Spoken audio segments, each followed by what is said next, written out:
अनुसरे चरण संताचे त्यांच्या कृपादाने कथेचा विस्तारो बाबाजी सद्गुरुदास तुका मनोजवं मारुत तुल्य वेगम जितेंद्रियं बुद्धिमतां वरिष्ठं वातात्मजवानरायुत मुख्यं श्रीरामदूतं शरणं प्रपद्ये नागेन्द्रहराय त्रिलोचनाय भस्मांगरागाय महेश्वराय नित्याय शुद्धाय दिगंबराय तस्मै नकराय नमः शिवाय शरदिंदु समाकारे परब्रह्म स्वरूपिणी वासरा पीठ निलये सरस्वती नमस्तुते विठाला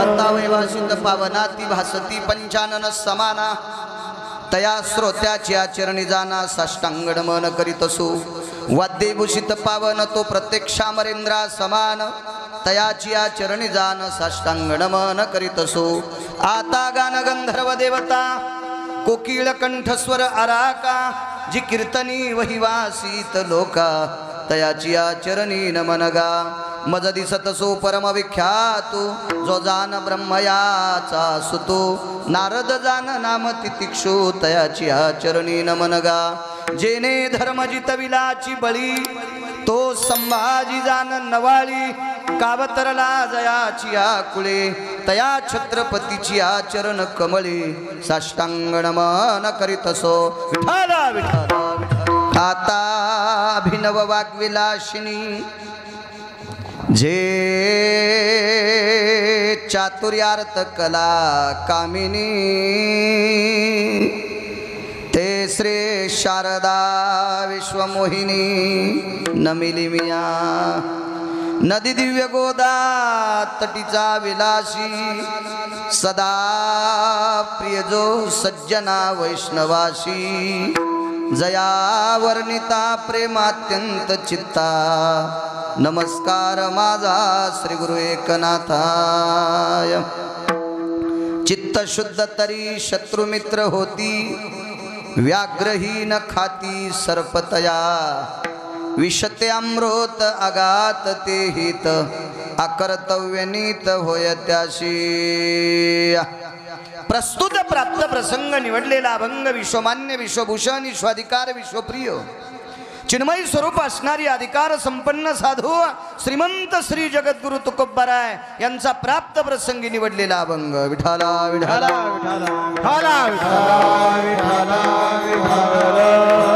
प्राप्त प्रसंगी निवडलेला अभंग माझ्या तुकोबरायांचा आहे। या अभंगाद्वारे तुकोबराय चित्ताची भूमिका प्रतिपादित करतात। चित्त शुद्ध तरे शत्रु मित्र होती ज्याचं चित्त शुद्ध आहे निर्विवाद आहे निष्पाप आहे निष्कलंक आहे अशा व्यक्तीचा शत्रू सुद्धा मित्र होत असतो। व्याघ्रहीन खाती सर्पतया त्याला वाघ खाऊ शकत नाही साप चावू शकत नाही हा पहिल्या कडव्याचा अर्थ। विशते अमृत आघात ते हित अनावधानानं अंतकरण जर गोड असेल तर विष सुद्धा त्याला अमृता समान असते।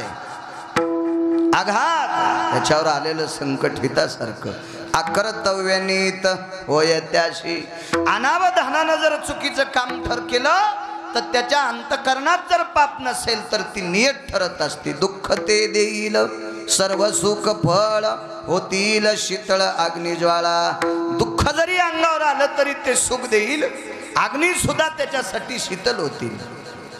हा साधा सोपा 2-3 कडव्याचा आपण अर्थ आपल्याला पहिल्याच कडव्यावर बोलायचे पुढे सरकायचंच नाही। विठाला विठाला विठाला चित्त शुद्ध तरी शत्रु मित्र होती व्याघ्रहीन खाती सर्पतया ज्याचं चित्त शुद्ध आहे त्याचा शत्रू मित्र होत असतो। प्रत्येक क्षेत्रामध्ये चित्ताला किंमत आहे। शब्दात थोडेसे मागसारखा येणेकरी मागसारखा दर्शक मागच्या दिसलो पाहिजे मी असं हा गारव्यात बसले बिचारे ते प्रत्येक क्षेत्रात चित्ताला किंमत आहे। एखाद्या क्षेत्रामध्ये चित्त जर बाजूला गेलं तर चालेल चालत तर नाहीच पण धकून जाईल पण परमार्थ मात्र चित्ताचा आहे। निर्वैर भावे सर्वभूतासवे साधन बरवे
साधन बरवे हेची एक ज्याचा अंतकरण निष्पाप आहे तरीचा अंगीकार करेल नारायण बडबडे तो शीन येणे वीण ज्याचं चित्त निष्पाप नाही ज्याचं चित्त निर्वैर नाही त्यानं केलेला परमार्थ तमाशापेक्षा वाईट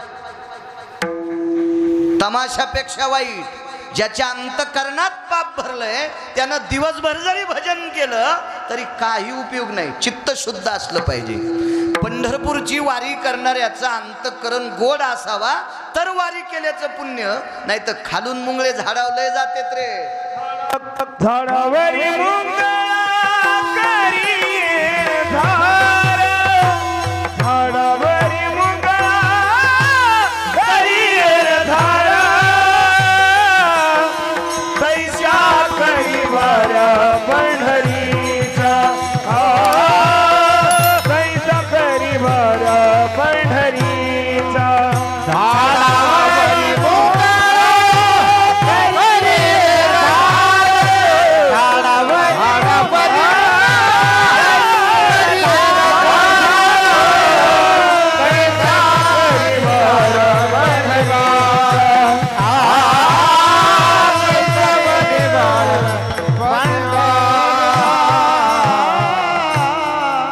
झाडावरी करियर झारा तैशा करी वाऱ्या पंढरीच्या मुंगळा खालून शेंड्यावर गेला काय त्याच्या माईन साखर कारखाना ठेवला का झाडाच्या शेंड्यावर आणि वरून पुन्हा थोत्तर घेऊन खाली आला तसा अंतकरण जर शुद्ध नसेल तर केलेला परमार्थ निष्फळ आहे चित्त शुद्ध पाहिजे चित्त शुद्ध असलं की त्याचा शत्रू मित्र होत असतो एक जण म्हणे महाराज माझं चित्त फार चांगलंय पण त्याला मग खपतच नाही खपू दे काय बोंब मारीन ते नाही तू खपलं तरी तू चित्त शुद्ध ठेवणं पंढरपुरातला मालक तुझ्या बाजून राहतो आपलं चित्त शुद्ध असो नाही म्हणे जमानाच खराब निघला मूर्ख आहेस तू आता जमाना मोजायला कत्तर अजून तू विश्व निर्माण झालं त्यावेळेस पासून एका बाजूला एका नाण्याला दोन बाजू आहेत चिच आणि पट नावाची बाजू असते एकीकडची बाजू घासा रुपयाची रुपया चलत नाही बाजारात चलत नाही सुख आहे दुःख आहे म्हणून सुखाला किंमत आहे दुःख आहे म्हणून सुखाला किंमत आहे माणसाचं दुखलत नसतं तर डॉक्टरांनी काय केलं असतं माणसांचं दुखलत नसतं तर सुखाला किंमत राहिली असती का अहो नालायक माणसं आहेत म्हणून गणेश बुवा चोट्टे आहेत म्हणून नालायकाला किंमत आहे हलकट माणसं आहेत म्हणून चांगल्याला किंमत आहे पहिल्यांदा दोन्ही एकच म्हणलं मी होताच माणसं पण ऐकत आहेत महाराज सांगेल ती दिशा पुढचं तुम्ही म्हणा हलकट माणसं आहेत म्हणून सज्जनाला किंमत आहे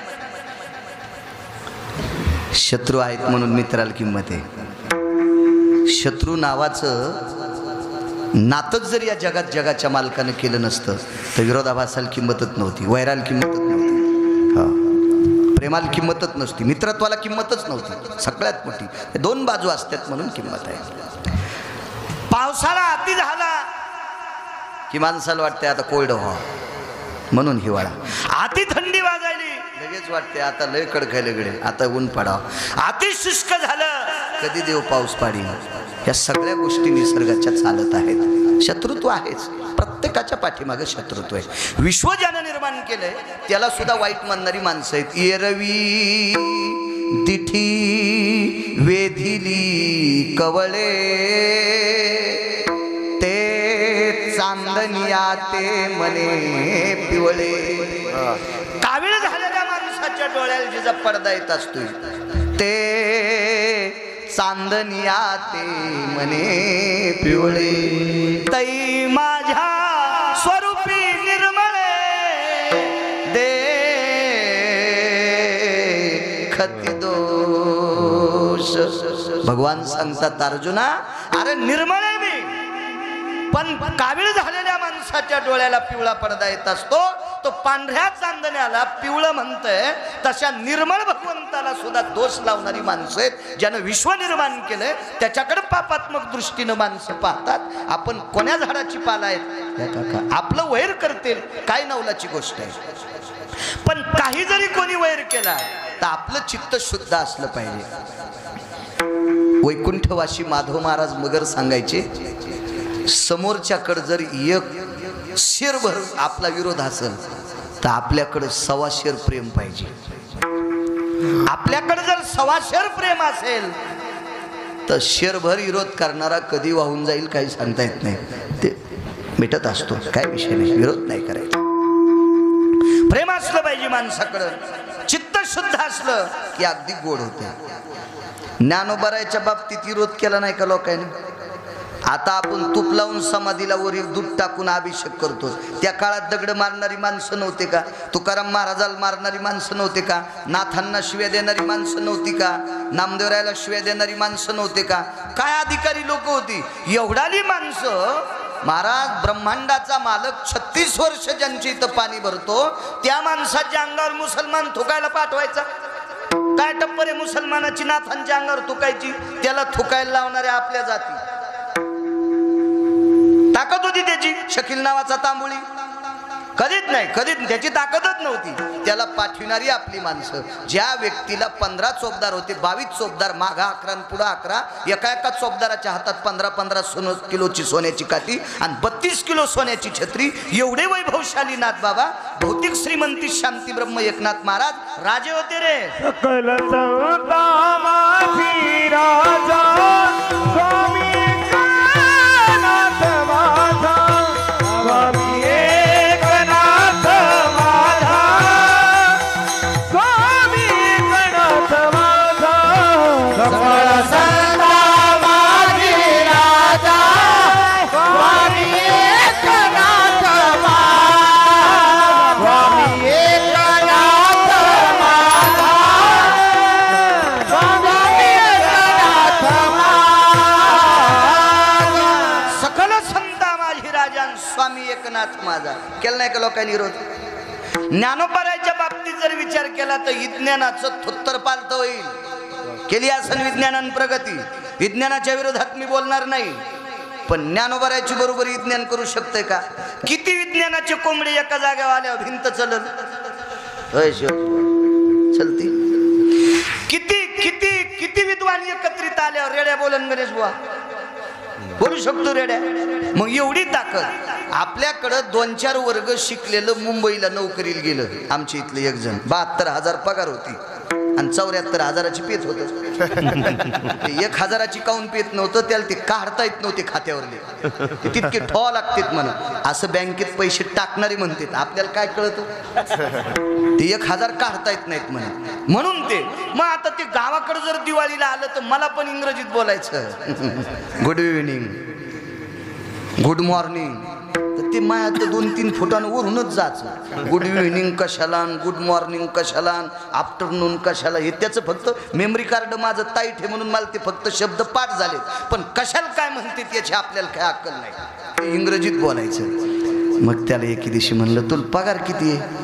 ते म्हणला 72. मी तुझ्यासारखी इशिका अवताल झोपितो, पण तू मी सोबतच मसोबाच्या डावाला पाणी पिलोत.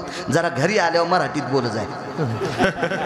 तू हे इंग्रजीत इचकायला ना आम्हाला कळलं. दोनच भाषा येतात ते मला मराठीत बोलत नव्हतं. किती भाषा येतो त्या ज्ञानोबा राहायला कोणी म्हणायचं भवानवी नाव उभारिले, भवानवी नाव उभारिले, भवानवी नाव उभारिले, भवानवी नाव उभारिले. छप्पन भाषेचा केला से दौरा, छप्पन भाषेचा केला से दौरा,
छप्पन भाषेचा केला शे गौरव. 56 भाषा, 56 भाषा. ज्वारीच्या अपरिपक्व दाण्याला हुरडा म्हणतात, हे तर कळतंय ना. आणि परिपक्व दाण्याला ज्वारी म्हणतात. हुरड्याला ज्वारी म्हणत नाही, ज्वारीचा हुरडा म्हणता येईल, पण हुरड्याला ज्वारी म्हणत नसते. पण हुरडा शब्द अमेरिकेत नेऊन घातला. त्वा त्रिभुवनाचा केला से हुरडा. या लोकांना इतक्या गोड भाषा, इतक्या एवढी ज्ञानी लोक, त्यांच्याही झोळीत शेण टाकणारे विरोधक माणसं होते, त्यांचंही वैर करणारी माणसं होते. पण योगी पावन म्हणाचा, साही अपराध जनाचा, विश्वरागे झाले वनी, संती सुखे व्हावे पाणी. अप्रतिम अप्रतिम विरोध करणारी माणसं, पण अंतकरण गोड गोड गोड असल्यामुळे आज शेण टाकणारी माणसं ज्ञानोबरायाच्या समाधीवर तूप टाकतात, तूप टाकतात. ताकद चित्त शुद्ध तरी बसा. रामेश्वर शास्त्री नावाची एक विद्वान व्यक्ती, पुरावा देतो तुम्हाला. शास्त्री कोणालाही म्हणायचं नाही, नियम त्याचा. काय होतं कधी कधी माहिती का, एव्हा चोरी करणाऱ्यापेक्षा चोराला लपून ठेवणारा अर्ध चोट्टा असते. चोरी करणाऱ्यापेक्षा चोराला लपून ठेवणारा अर्धा चोर असतो. नालायक माणसाला बोकांडीवर घेणारा अर्धा हलकट असतो. गौरावयासाठी स्वामी सेवेची, गौरव जर करून घ्यायचा असेल तर त्याच्याकडे ती कसोटी पाहिजे गणेश बुवा, तर गौरव करून घ्यावा. संक्रांतील भागवत होतं एका गावाला.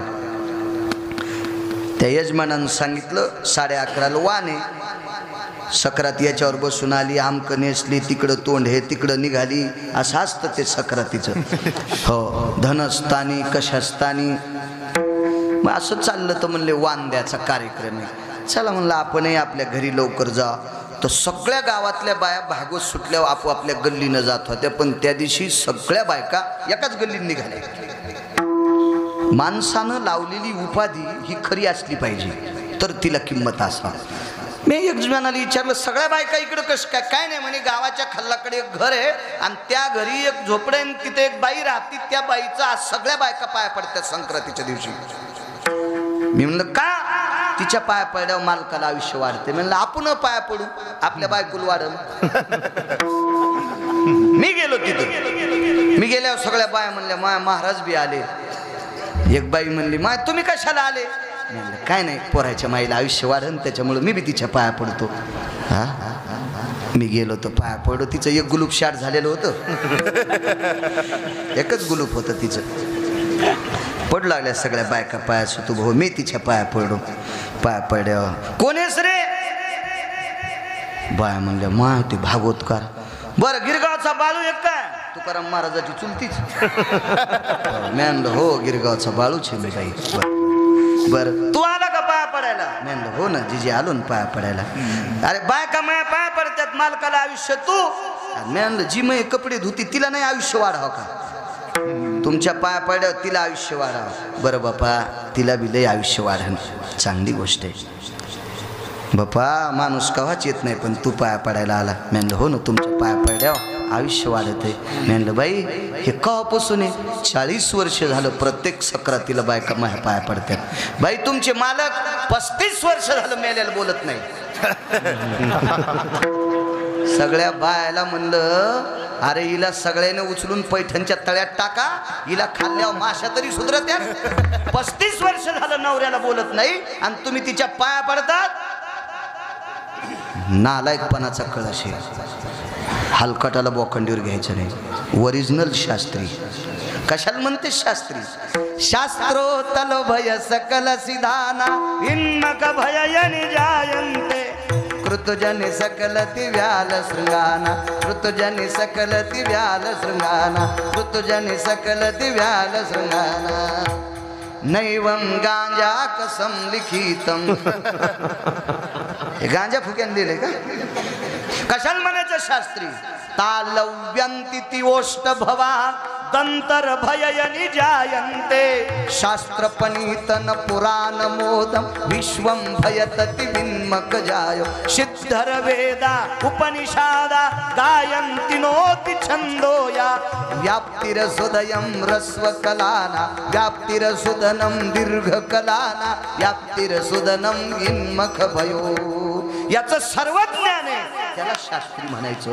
असा ओरिजिनल शास्त्री रामेश्वर शास्त्री, जिचा चित्त शुद्ध तरी सांगतोय. ओरिजिनल शास्त्री, प्रकांड विद्वान. कधी कधी आमची लोक एखाद्या माणसाची चेष्टा करीत असताना नालायकासारखं काही भरडायचं असते आणि चेष्टा करीत असताना लायकी ठेवली पाहिजे. लायकी. ज्याला बायको भेट नाही ते दिल्लीतल्या लोकांचं इचकित आहे. आपली काय लायकी असते?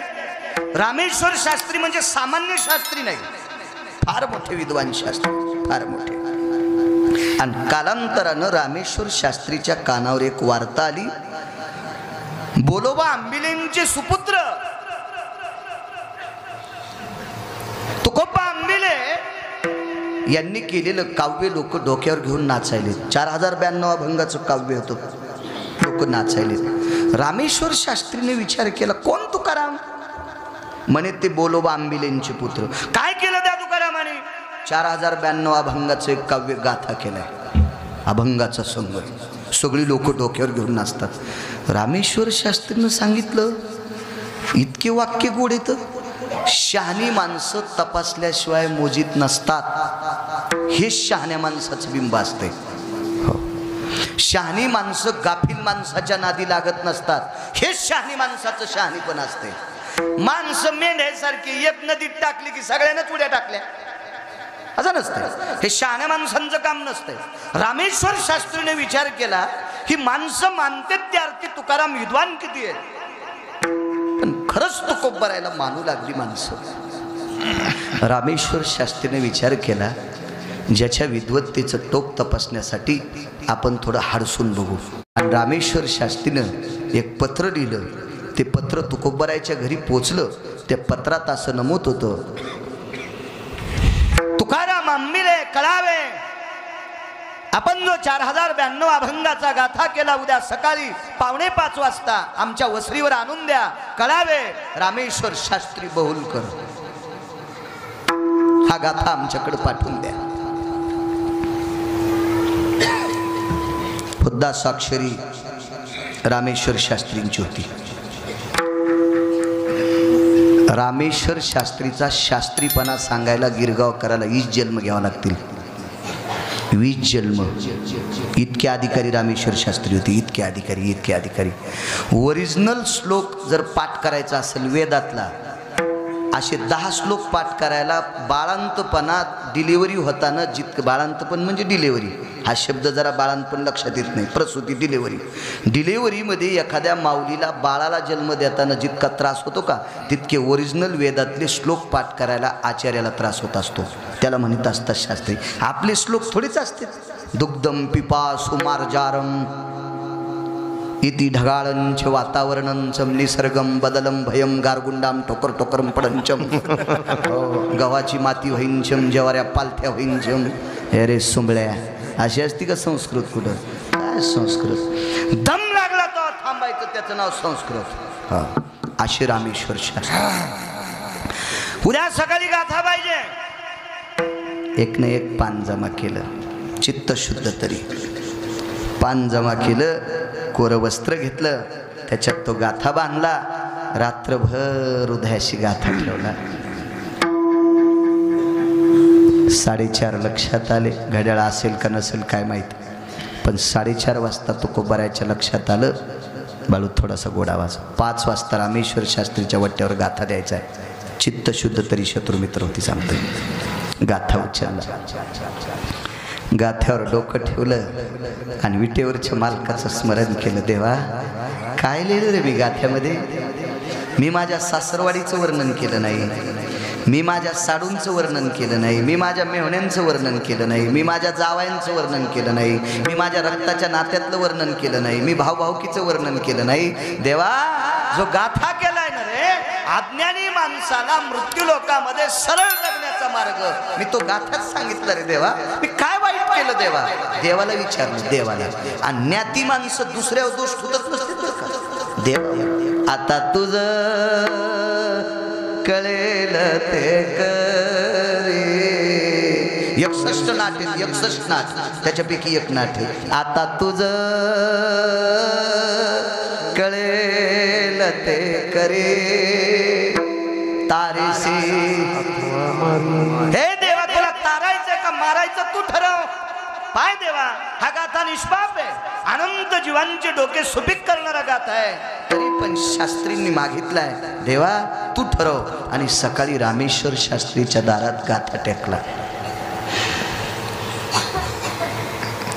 रामेश्वर शास्त्री अधिकारी होते, पण बाजूला 10-5 चहावर शेपटी हालिणारे येडपट कुत्रे त्यांच्याही बाजूला होते. आला म्हणे गाथा. रामेश्वर शास्त्रींना नमूद केलं, हा गाथा उजडायच्या अगोदर पाण्यात टाकावं लागेल. रामेश्वर शास्त्रींना सांगितलं का? कारण तुकोबारायला मानणारा वर्ग भरपूर आहे. ते जर जमा झाले तर आपल्याला गाथा पाण्यात टाकू देणार नाहीत. 2-4 खबऱ्यानं खालून एक दगड वरून एक दगड लावला, गाथा उचलला, इंद्रायणीच्या डोहाकडे चालला गाथा. पंढरपुरातल्या मालकाला मला असं वाटतंय भगवान शिवशंकर उठवायला यायला राहिले होते. त्रिशूळ डमरू घेऊन आला गिरजेचा कांत. याच्याही पलीकडचा एक पुरावा सापला माधव महाराज बगरांचा. रात्री 1-1:30 वाजता जगाचा मालक जागा झाला. आईसाहेबांनी विचारलं, प्रभू एवढ्या रात्री का उठले? अजून भगवान शिवशंकर आले नाही. लक्ष्मी, रामेश्वर शास्त्री माझ्या तुकोबारायांचं काव्य गाथा पाण्यात टाकणार आहेत, मग करायचं काय? तुला एक विनंती करतो लक्ष्मी, सकाळी 5-5:15 वाजता गाथा पाण्यात टाकायच्या अगोदर तुला जलदेवतेच्या रूपात पाण्यात जावं लागेल. जलदेवतेच्या रूपात पाण्यात जावं लागेल. ब्रह्मांडाचा मालक ब्रह्मांडाच्या मालकिनीला सांगायला आहे, मालक कोणालाही म्हणायचं नाही. जी बाई ज्याच्या नावानं कुंकू लावती तो तिचा मालक आहे आणि ही सृष्टी ज्याच्या कृपेनं चालती तो जगाचा मालक आहे. वृक्षाचे पान आले ज्याची सत्ता राहिली अहंता मग कोठे तुझिया सत्तेने वेदाशी बोलणे सूर्याशी चालणे तुझिया बळे ऐसा तू समर्थ ब्रह्मांडाचा धनी तो मालक असतो. कोणालाही मालक नाही म्हणायचं आणि जगाचा मालक. याच्या पलीकडे सांगू का तुम्हाला आणि मला इथं किती दिवस ठेवायचंय आणि आपलं अस्तित्व कधी संपवायचंय हे ज्याच्या हातात आहे त्याला जगाचा मालक म्हणतात. आणि तो जगाचा मालक जगाच्या मालकिनीला सांगतो लक्ष्मी तुला जलदेवतेच्या रूपात पाण्यात राहावं लागेल. आईसाहेबांना सांगितलं मालक तुम्ही मला म्हणतात. मला मालकानं सांगितलं मग मीच तुला म्हणायलो ना. कोतवाल कुठं म्हणायला तू जगाची मालकीने सार्थ स्थितीतली पण व्यवहार स्थितीतला मी जगाचा मालक आहे मी तुला म्हणतो ना. जी प्रभू. गाथा पाण्यावर जायच्या अगोदर जलदेवतेच्या रूपात आईसाहेब पाण्यात टाकला गाथा. गाथा टाकल्याच्या नंतर सर्वांना ज्ञात आहे तुकोबराय इंद्रायणीच्या तीरावर एकांतात बसले विचार करत होते. देवा असं का केलं असेल रे देवा मी काय वाईट केलं रे देवा मी काहीच वाईट वागलो नाही रे असं का झालं असेल देवा अशी सारखं तुकोबरायचं चिंतन चालत होतं. एके दिवशी रामेश्वर शास्त्रीचा खबऱ्या तुकोबरायकडे आला. महाराज जी ते तुकोबराय होते. जी म्हणे रामेश्वर शास्त्रीने तुमचा गाथा पाण्यात टाकलाय. दगड बांधायला हेच होता ना दगड बांधायला हेच होता खालून वरून गाथ्याला दगड बांधायला हेच होता म्हणे रामेश्वर शास्त्रीने तुमचा गाथा पाण्यात टाकला. तुकोबरायने सांगितलं हो टाकलं. त्यांच्याविषयी तुमच्या अंतःकरणात काही शंका. सतुभाऊ तुकोबरायनं त्या खबऱ्याला सांगितलं ज्याच्या वाणीवर ब्रह्मकन्येचं ब्रह्मकन्येचं अधिष्ठान आहे अशी पवित्र ज्याची वाणी अशा रामेश्वर शास्त्रीनं अधिकार तत्वावर घेतलेला निर्णय मी खोटा म्हणणं माझ्या जिभेला किडे पडतील ही तुकोबरायची वाणी. हे ऐकल्याच्या नंतर खबऱ्या रामेश्वर शास्त्रीकडे गेला. माधव महाराज मगर सांगायचे त्याचे मायबाप मेल्यावर पण रडा नव्हता. तुकोबरायचं शुद्ध अंतकरण पाहिल्याच्या नंतर तो खबरी रडत रामेश्वर शास्त्रीकडे गेला आणि रामेश्वर शास्त्रीला सांगितलं शास्त्री तुकोबरायचा गाथा पाण्यात टाकायचा निर्णय तुम्ही चुकीचा केला. रामेश्वर शास्त्रीच्या डोळ्याला पाणी आलं. सांगितलं अरे हे मला सुद्धा कळालं पण आता कळालं वेळ निघून गेली न करू काय. त्याच्यावर 13वा दिवस उजाडला आणि गाथा जशाला तसा परत आला.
तसा गातावरी आला.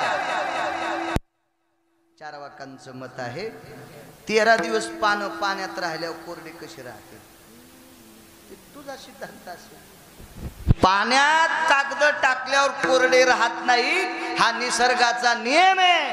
पण पाण्यात कागद कोरडे ठेवण्यासाठी जगाची मालकीन पाण्यात बसली होती सुंबळ्या हे ध्यानात ठेवी. विश्वाची मालकीन पाण्यात होती 13 दिवस, जगाची मालकीन संतांसाठी.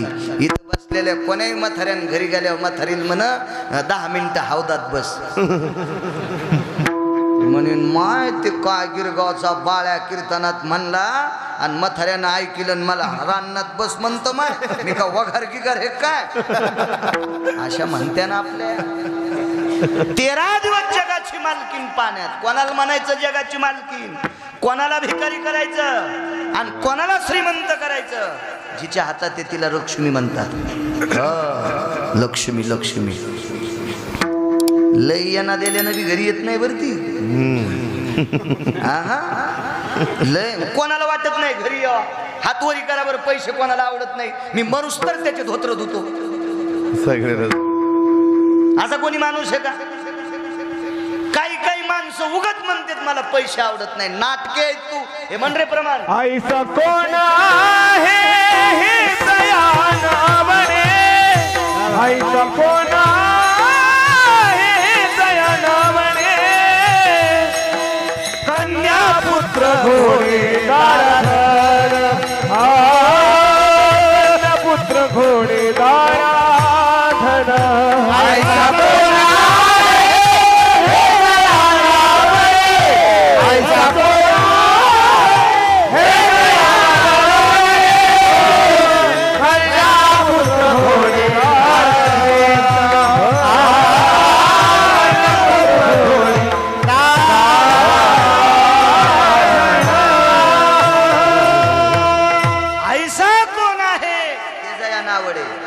गिरगावकरांचं वाक्य ऐकणार.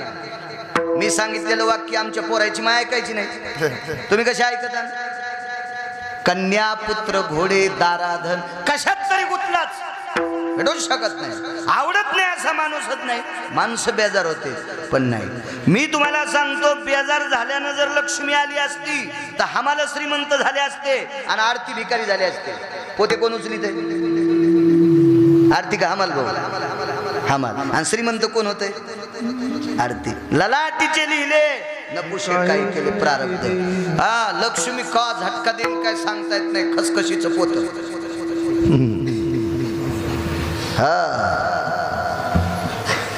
आमची इथलं एक जण शेलूच्या बाजाराला गेलं, रगील होत आणि 30 किलो खसखशीचं पोत घेतलं. शनिवारचा दिवस. आम्हाला सांगितलं श्याम्या टाक पोत. माझ्यासारखा दादा मी महाराज असून इतका रगील म्हणल्यावर ते किती असेल याचा कल्पना करा ना. टाक म्हणे पोत टाक. हमाली 4 आणे. दादा हमाली देऊन टाका. काय सकाळी सकाळी टकटक लावली रे, पुढच्या बाजारी देईन. ते हमाल होत. त्यानं पोतड टाकलं पण दाभण टोचलं. खसखशीच्या थैलीला दाभण टोचलं. गड्यान गिरगावला नेलं पोतड. घरी गेल्यावर म्हणला दुकानात खसखशीचं पोतं टाक. रिकामच. गिरगाव पासून शेलूला खसखस पाहिली, दाना नाही दिसला आणि पोतड्यात थांबली नाही. हिचं नाव लक्ष्मी आहे. लक्ष्मी सारखी चंचळ आणि पंढरपुरातल्या सारखा गुंड अजून जन्माला याचा शिल्लक आहे.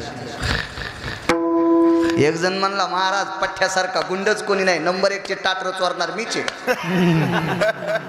मग तू यासारख्या गुंडाला ज्यानं जन्माला घातलंय ते किती गुंड मोठा असेल याचा विचार करा ना. एक जण म्हणला आपल्यासारखा चालूच कोण नाही. अरे तू यासारख्या चालूला त्यानं जन्माला घातलंय ते किती चालू असेल. विश्वात गुंड होते 6, त्याच्यातला 1 नंबरचा गुंड लंकेचा राजा रावण.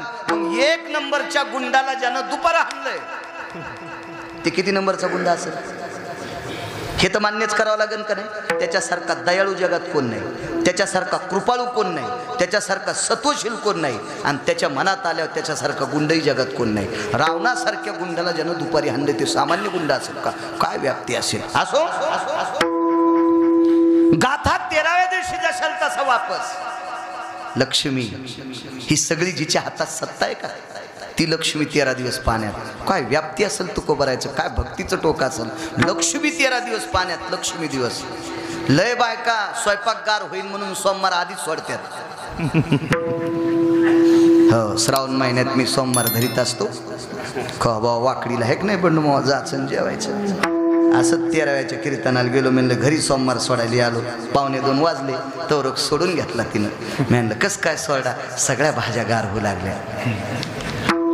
आमच्यावर घेतल्यावर तुमची खसखस पिकती नाही का? तुम्हाला लय तुकाराम महाराजाच्या कुळातल्या भेटल्या का? तुमचे चेहरे पाहिल्यावर कळत आहे किती वर वाढतात तुम्हाला. तर आमच्यावर घेतलं की यायला वाटते महाराजाचं सगळं इचकालेलंच आहे का नाही? हे नाही का?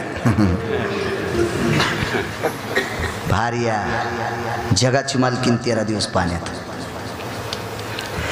तुकोबाराला एका व्यक्तीने विचारलं, का हो म्हणे रामेश्वर शास्त्रीनं गाथा पाण्यात टाकला, तो गाथा जशाल तसा परत आला, उद्या जर त्यांना कळालं त्यांनी पुन्हा पाण्यात टाकला तर? तुकोबाराय म्हणले, निमूटपणे देऊन टाकील. अंतकरणच निष्पाप न, कवडीचं पाप नाही ना अंतकरणात. अख्खा परिसर तुकोबारायला भेटायला, पण रामेश्वर शास्त्री गेले नाही. का गेले नाही? जावाच वाटत नव्हतं. काय घेऊन गेले? पुढे ऐका. रामेश्वर शास्त्री तुकोबारायची आरती लिहायला बसले. तुकोबारायची आरती लिहायला बसले. आरती आणि आरती लिहित असताना, शेवटचं कडवं लिहित असताना दौतीतली शाही संपली. टाक होता, दौत होती. मशियाम भवे टाकेशु. मशी म्हणजे शाही, टाक म्हणजे पेन, लिहायचा पेन. याच पूर्वीच्या काळात असं त्या याच्यात बुडून लिहित होते. त्या दौतीतली शाही संपली. तर रामेश्वर शास्त्रीला इतकं दुःख अनावर झालं, इतकं दुःख अनावर झालं. तर रामेश्वर शास्त्रीचे पितर स्वर्गातून विचार करीत होते, आमचा हयातीतला व्यक्ती इतका कारडतो. पितर विचार करायचे, पितृदेव. रामेश्वर शास्त्री इतका शोक का करत असते, इतका शोक का करत असते. अनुस्तीच नावाची देवता पाठवली आणि त्या देवतेनं रामेश्वर शास्त्रीला विचारलं, तुम्ही इतकं दुःख का करता? जीवनात लोण्यात मध्ये किती जरी शहाण्याबाईनं लोणी धुतलं तर त्याच्यामध्ये खरखर राहते. लोणी काढवा तुम्ही, पातेल्याच्या बुडाला खरखर राहते. किती लोणी धुऊ द्या, खरखर आहेच. चंद्राचा प्रकाश किती शीतल असू द्या, त्याला डाग आहेच. पण एका तिळा इतकं सुद्धा अंतकरण पापी नव्हतं. इतकं निष्पाप अंतकरण तुकोबारायचं.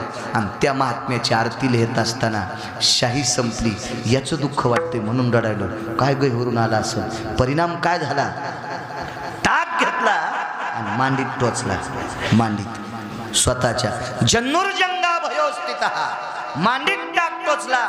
त्याच दिवशी रक्त बाहेर आलं आणि ते रक्त टाकाला लावलं. आणि त्या शेवटचं कडवं आरतीचं, कोणतं कडवं रे असारा?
ब्रह्म तुकाशी आले. हे कडवं रामेश्वर शास्त्रीनं स्वतःच्या रक्तान कडवल्या. सगळ्या लोकांनी विद्वानाने विचारलं, पागल झाले तुम्ही? ज्याने प्राकृत केलं त्याला तुम्ही इतकं डोक्यावर घेतलंय? स्वतःच्या रक्ताने आरती लिहिली, काय त्यांच्याकडे? सगळ्या विद्वानांच्या मुसक्या आवळल्या. सगळ्या विद्वानांच्या आप्पा कशा मुसक्या आवळल्या? अरे ज्या व्यक्तीचं अंतकरण नुसतं शुद्ध नाही, नुसतं शुद्ध नाही, आपण ज्याच्या नावानं संध्या करतो का, तोच विटेवरचा पांडुरंग तुकाराम महाराज आहे. असं आहे करा सासाराम कडवं एखादं?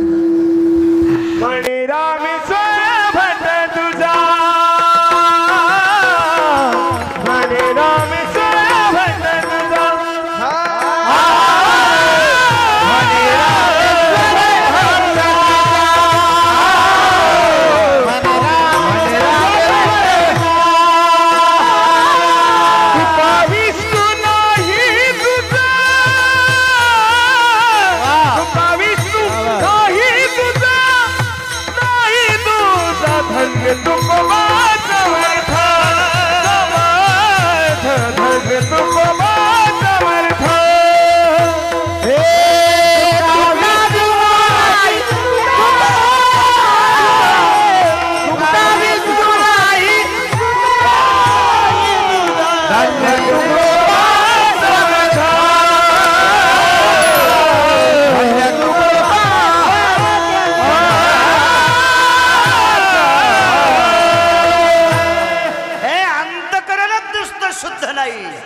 मने रामेश्वर भट्ट द्विजा विद्वानांना तुका विष्णू नाही तुझा प्रत्येक शेविटेवरचा मालक तुकोबर आहे.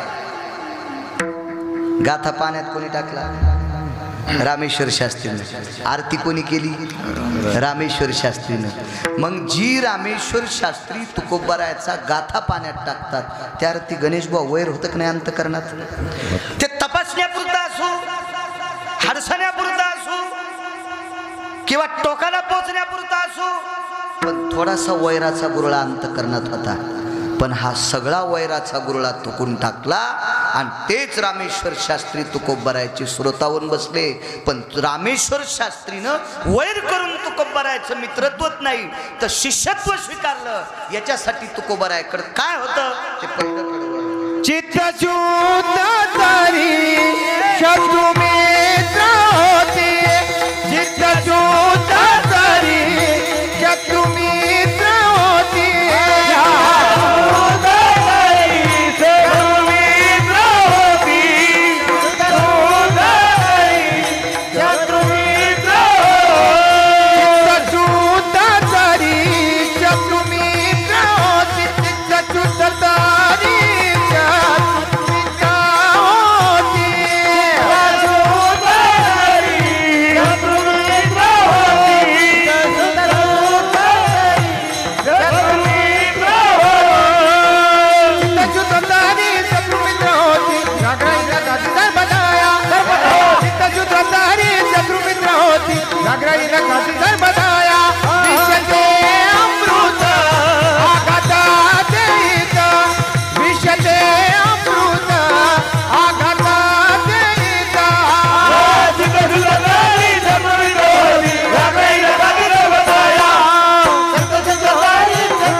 विरोध करणारी माणसं शिष्य झाले. मित्र तर लांब सोडून टाका. शिष्य झाले शिष्य. चित्त शुद्ध तरी पुरावा दुसरा आहे का? पुण्याला श्रीमंत माणसं होते पेशवे. श्रीमंत पेशवे. कोणाला श्रीमंत म्हणायचं? इथं बी नेमकं गाढ वाढत ना. माणसं कोणालाही श्रीमंत, त्यांना 400 एकर जमिनी सप्त्याल पट्टी बिलकुल देत नाहीत. पाकिस्तानी आणि त्याला श्रीमंत म्हणायला होय नालाय का? माणसं कशालाही मानित आहेत, कशाला बी. असं प्रमाण असा स्वर म्हणल्यावर मानायचं. गवळण चालू, राधे चल माया गावाला जाऊ. आता तुमच्या गावात ही गवळण म्हणल्यावर सकाळी या रस्त्याने राधा कशी येईल? येडी एक राधा या रस्त्याने याला. कशाला मानित माणसं, कशाला बी. राधा रंगानं दिसते छान, तिच्या येणीला गोंडे दोन. तुझ्या बायकुल लावणं. राधाला गोंडे लावायची काय गरज आहे? महाराज राधा इतकी पवित्र आहे शिवाजी भाऊ. राधेनं जिथं देह समर्पित केला त्या ठिकाणची माती पंढरपुरातला मालक कपाळाला गंध म्हणून लावतोय. तिला गोंडे लावायची काय गरज आहे जिजा? ह्या गोंडे लावणाराची बसायची जागा अशी हाणायला पाहिजे की त्याला महिनाभर उभ्यानच खावा लागावं. बसता जेवणी काही नाटक काही काही. एका गावाला गेलो, म्हणले इथं भजनाला ताई आल्यात, महाराज तुम्हाला ऐकावंच लागेल. म्हणलो मी कीर्तन झाल्यावर जेवत असतो आणि मग जेवण झाल्यावर मला पुन्हा सकाळी लांब जायचंय. मी जेऊस तरी 1-2 अभंग बैठकीतूनच ऐकतो. सुरुवातच झाली. पार्वती महादेव संन्यासी कसा झाला गणपती. ते दुधन भाकरी तो बाहेरच आली पक्कनच. अरे म्हणलं चला तुकाराम महाराजाची चुलती आली, आपण तिचं दर्शन घेऊ. यालाही लोक टाळ्या वाजवतात. काय नसतो विषय त्याला. एकदा काल्याचं कीर्तन चालू, यशोदेने विचारलं, कृष्णा कुठे गेलता? आई साहेब मी गोपीच्या घरी गेलतो बरं का. पण काय सांगायचं, ती गोपी घरी नव्हती बरं का. आणि मी फार वेळ थांबलो आई, पण गोपी घरीच नव्हती बरं का. म्हणून मी वापस आलो बरं का. लागलीच आसाराम सारख्यान प्रमाण म्हणलं, गवळणीच्या घरी गेलो गवळण नव्हती घरी, गवळणीच्या घरी गेलो गवळण नव्हती घरी. मी म्हणलं फोन करून जायचं ना रे, त्या गवळणीला फोन नव्हता का. माणसं यालाही मानते. गोड प्रमाण म्हणलं तुम्ही छान, वा श्रीमंत पेशवे म्हणालाही म्हणायचं नाही. 250 मशाली सोन्याच्या, एक मशाल 1.5 ते 2.5 किलोची सोन्याची. ते काय मै सासरे नाही, मै काय साडू नाही. घरच्याच चोंभाळ्यावर म्हणा बाळू महाराज, घरच्याच लय चोंभाळी तू, घरचत लय सांगत. श्रीमंत पेशवे गावरान तुपात मशाली जळायच्या. पण नाद लागला चुकीचा. गंगाबाई नावाची नृत्यांगना वाड्यावर गायन करण्यासाठी बलिली. चित्त शुद्ध तरी या. उदाहरण क्रमांक 2 तुकोबारायचा पुरावा ऐकला तुम्ही, बघा पुढचा. गंगाबाई नावाची नृत्यांगना, त्या काळातली प्रख्यात गान सम्राज्ञी. मी काही पाहिली नाही, मी फक्त वाची. मी अजून कोणत्याच पाहिल्या नाही, फक्त वाचवायचा नाद जास्त. गान सम्राज्ञी, त्या काळातली नृत्य सम्राज्ञी, महान विख्यात होती, विख्यात होती, विख्यात होती. तिचं वाड्यावर गायन.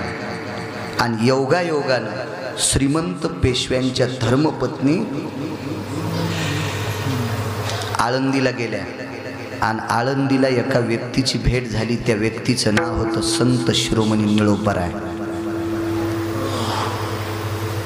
निळोबारायची भेट झाल्यावर त्या माऊलीनं दर्शन घेतलं. प्रणाम महाराज, प्रणाम. बाळू आवाज. महाराज एक विचारू, काय काय 4 महिने चातुर्मास आमच्याकडे करता का तुम्ही? आता ते निळोबाराय होते, त्याला काही पाकिटाचा संबंध नाही, काही संबंध नाही. ते अधिकारी लोक होते. करू म्हणले तुमच्या देवघरात चातुर्मास. काय ते देवघर, काय ते वैभव, काय ते थाट, काय तो अधिकार, काय ते नाविन्य. श्रीमंती होती, वैभव होतं. निळोबारायांचा काकडा. निळोबारायांचा काकडा सुरू झाल्याच्या नंतर देवघराच्या भिंतीला पाझर फुटत होता, असा काकडा. आणि कधी कधी काही काहीचा काकडा असा ऐकायला भेटतोय, त्या दुसऱ्या भजनेची आंघोळ होस्तरी 4थ्या मालिकेत जातो. म्हणजे बऱ्याच म्हशी पण साखळ्या तोडी त्यात, असा काही काहीचा काकडा. पुरी जन्मी पाप केले, तो या जन्मात कोणतं पुण्य.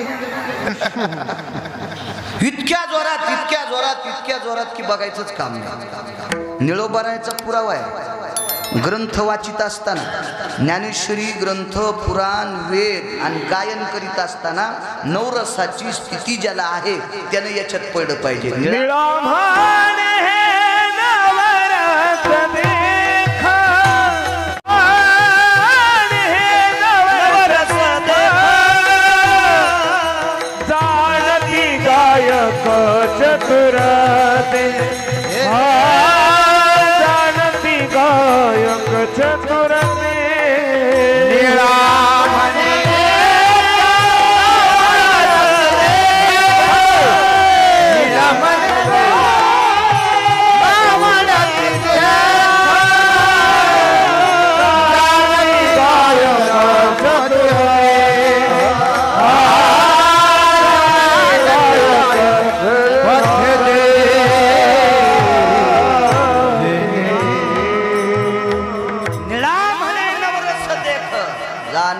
गायक चतुरते. रामायण चालून राम वनवासाला चालले. लगेच एक जणांप्रमाणे म्हणले, कसा मला टाकून गेला राम. रामायणकार म्हणले, थांब, तू माय मेल्यावर असाच रडशील का? असा स्वर असतो त्याला नेहमी. काय स्वर असतो?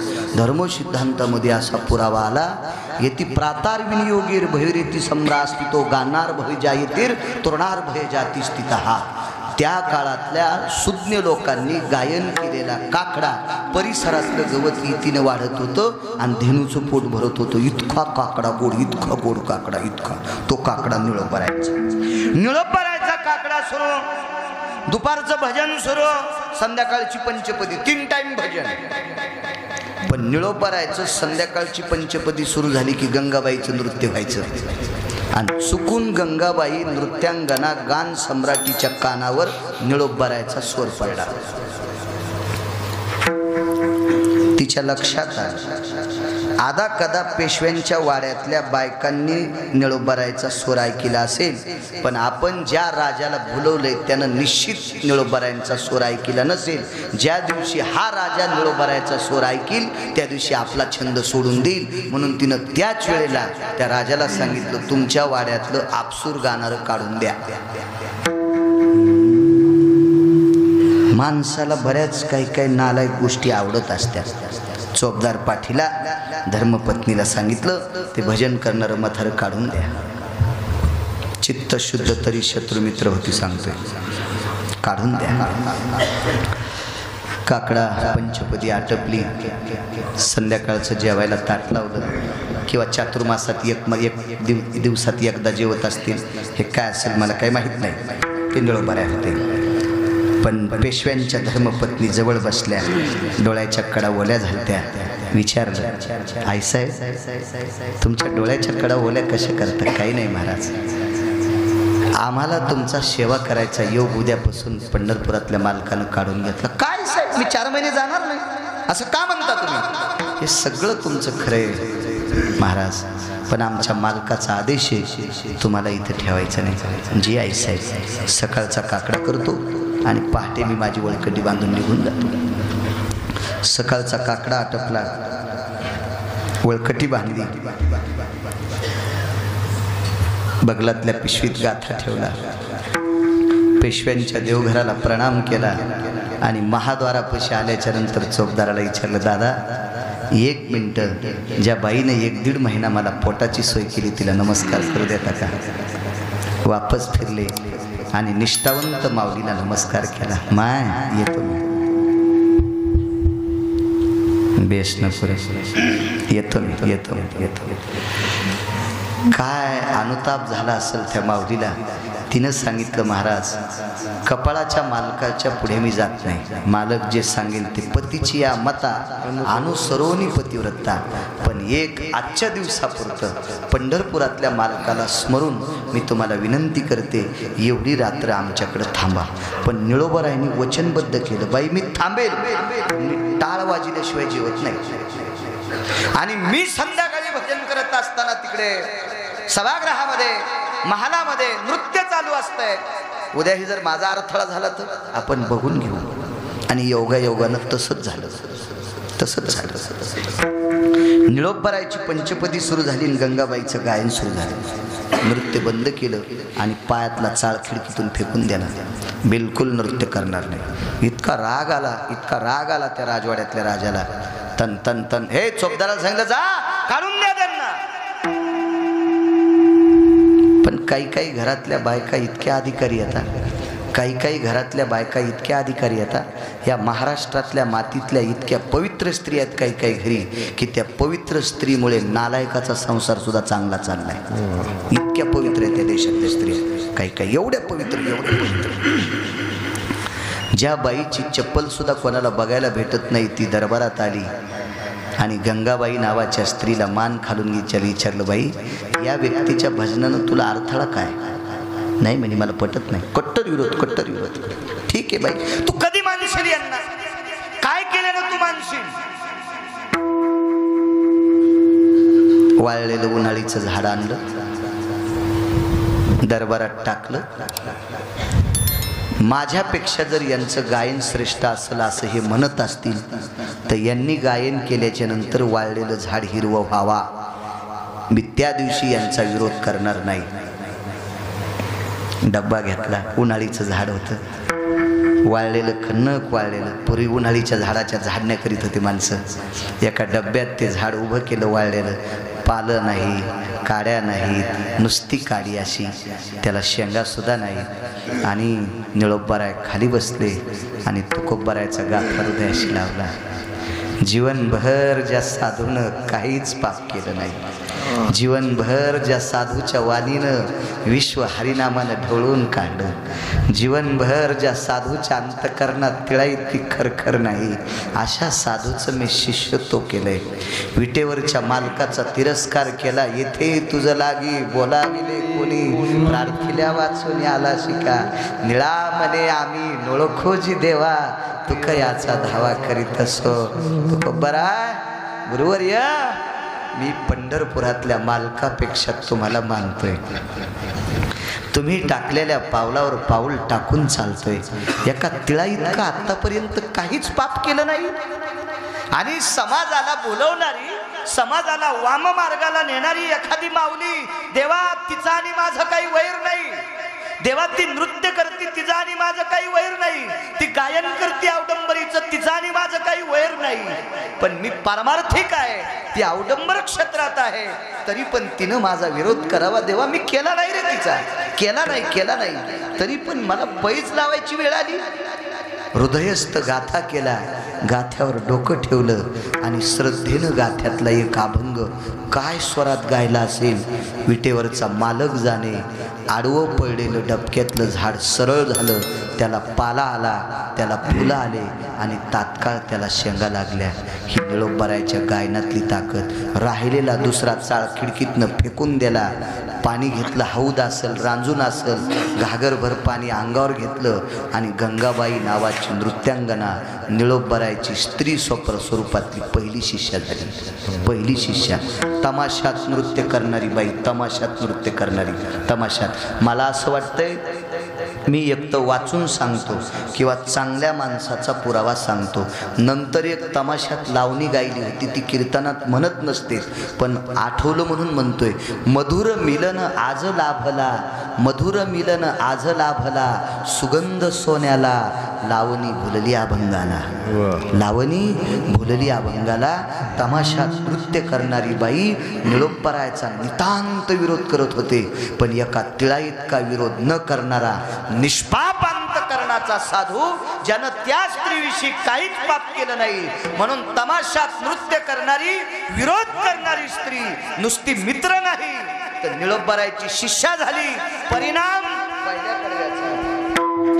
शोधतारी शत्रु मित्र होती, चित्त शोधतारी शत्रु मित्र होती,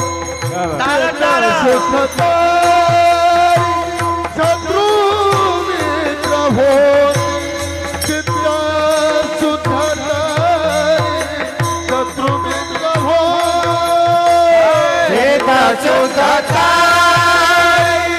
शत्रु मित्र होती, चित्त सुधरतारी शत्रु मित्र होती, चित्त सुधरतारी शत्रु मित्र होती.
काय मोठी ताकद असेल. मंबाजी बुवाच्या अंतःकरणात गैरसमज निर्माण झाला. काही माणसं निष्पाप असतात, पण नालायक माणसं त्यांच्या अंतःकरणात गैरसमज निर्माण करून देत असतात. आणि काही इतकी हलकट असतात, किती चांगलं वागा त्याला दोष काढायची सवय असते. अश्वत्थामा नावाचा व्यक्ती महाभारतात इतका हलकट, तुका म्हणे अंगी दुर्गंधी अश्वत्थामा मारी पांडव पुत्र. तुका म्हणे अंगी राखीली दुर्गंधी. एवढी दुर्गंधी काहीच्या अंतःकरणात की विचारताच होईल. म्हशीनं 2-4 झाडं खाल्ले, बोलून घेतलं.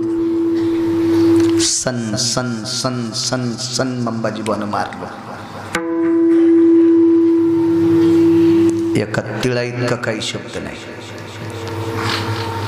कल्पना करा, सहन करण्याची ताकद किती मोठी असते. ती माणसंच पुढे जाऊ शकतात. पुण्याचे आबाजी गुळवे तुकोबारायचे सासरे होते. 1425 गडी होते. जिजा 1425 गडी. हो, मी काय गांजा ओढून नाही आलो. 2-4च बाय आमच्याकडे रात्रंदिवस कामाला. दिवसा कापूस असतात आणि रातच्या काय तुला आणतात का काय. आणि बाजाराच्या दिवशी पैसे मागायला आल्यावर कुठे आहेत दादा, ते आताच शेलूला गेले. त्याची बुट तर घरीच आहेत, ते मयात चपला घालून गेले. 1425 गडी. मालकाच्या घरी प्याला भर दूध प्याल्याशिवाय कामाला जात नव्हते. म्हणजे नियमच होता आबाजींचा. जर जिजाबाईनं सांगितलं असतं आबाजींना, माझ्या मालकाला मंबाजीनं मारलंय, तर मंबाजी अशा समुद्रात टाकला असता तर जगातल्या कुठल्याच शास्त्रज्ञाला सापडला नसता. पण नम्रता होती भाऊ लोकांकडे. फार फार चारित्र्य संपन्न लोक होते. दुःख सहन करण्याची ताकद होती. हो, विरोध नव्हता. अत्यंत कोमल अंतःकरण. बार घरी जावं तर पत्नीला कळलं. हो, म्हणून दुपारची वेळ इंद्रायणीची वाळू तापली, अंगातली निमस्ती काढली आणि बोटासारखी अशी चरहाटासारखे वळ आलते पाठीवर. गरम वाळून पाठ शेकली. तुकोबारायनं पाठ शेकली. पाठ घातली निमस्ती. घरी आले. पानग वाढण मिठाचा खडा. परिस्थिती किती नाजूक असेल कल्पना करा. एखादं पानग, 1.5 पानग, 2 पानग तुकोबाराय मिठाच्या खड्यासोबत खात होते. त्या दिवशी अर्धच पानग खाल्लं. मालकीने विचारलं, मालक सकाळपासून बाहेर गेला तर जेवायचा मेळ नाही, अर्ध पानग का खाल्लं? आवले आवडीन बायकोला आवले म्हणायचे. आवडे आज जरा भूक नाही. याचं कारण सांगू. अख्खं शरीर खणखण करत होतं. एवढं मारलं होतं मंबाजी बुवानं. इतकं मारलं हिशमत नाही त्या मारलं. तुळशी वृंदावनापाशी एका अंगाडावर अंग टाकलं. घरातली सगळी जण झोपली. या भारताची स्त्री इतकी पवित्र आहे.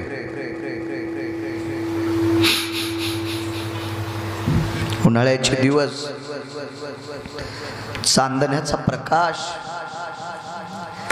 आणि तुळशी वृंदावनाकडे पाठ करून झोपलेल्या मालकाची पाठ चांदण्याच्या प्रकाशात पाहिली.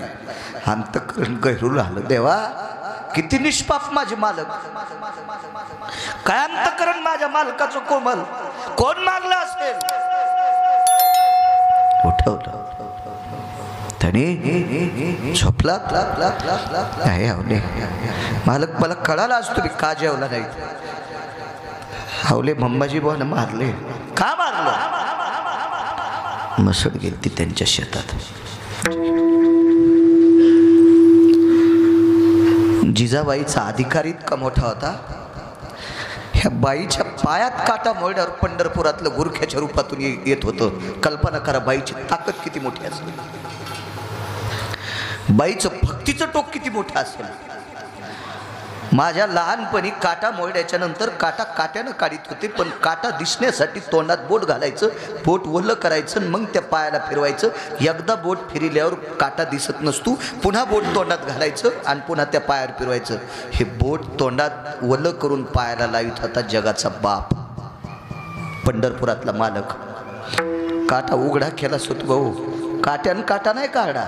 ज्याच्या पितांबरामध्ये कोट्यावधी सूर्याचं तेज आहे त्या जगाच्या बापानं ओठ लावले जिजाबाईच्या पायाला आणि दातानं काटा उपटून घेतला. त्या बाईनं काय केल्यावर मंबाजी वजळाला नसता. चंद्रकांत बुवा किती शाकांदात जळाला असता मंबाजी, पण तुकोबरायनं सांगितलं आवले नको नकोय, आवले नकोय, पडा तुम्ही. त्याच रात्रीच्या 1 वाजता मंबाजी बुवाच्या आश्रमावर फार श्रीमंत माणूस, फार श्रीमंत, गलाढ्यशाली, गडगंज श्रीमंती, मान्यता प्राप्त व्यक्ती. शिष्यानं तुकोबरायला पाहिल्याबरोबर अरे बापरे म्हणजे काल मारले, रातच्या आले, काय करते. मंबाजी बुवाला नमस्कार केला असेल नवल नाही, आप्पा शिष्याचेच पाय धरले. काय काम, एकच उपकार करा, ज्या मंबाजीनं माझ्या पाठीत काठ्या मारल्या आता मला त्याचे हात दाबायचे, किती दुखले असतील.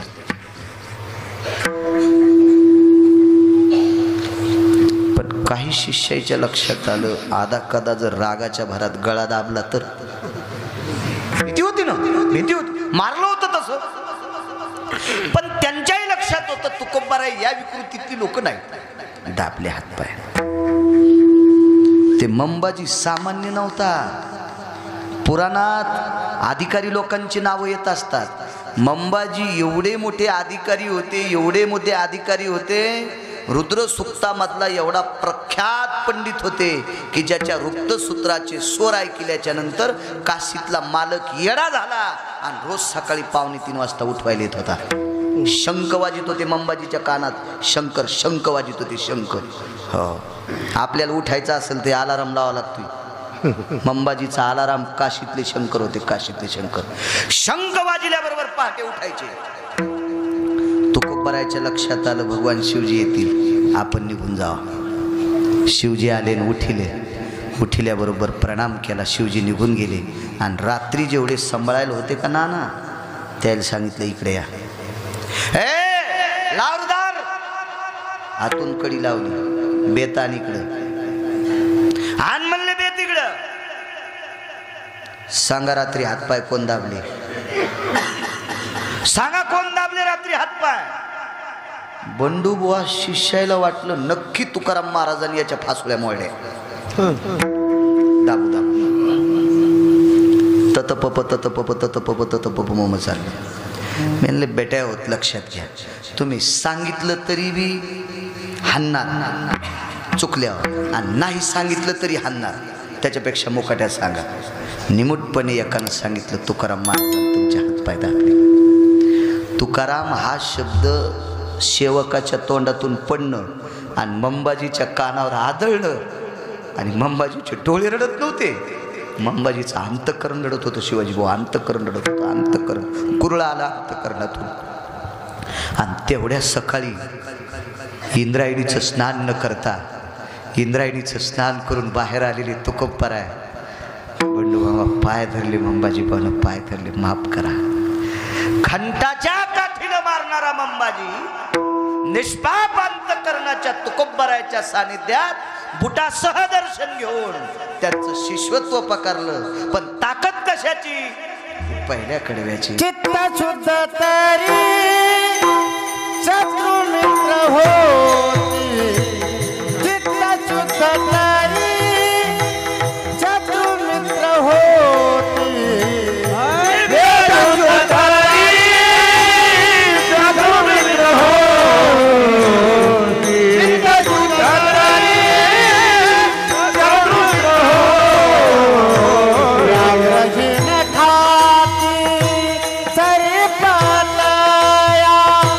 व्याघ्रहीन खाती सरी पाता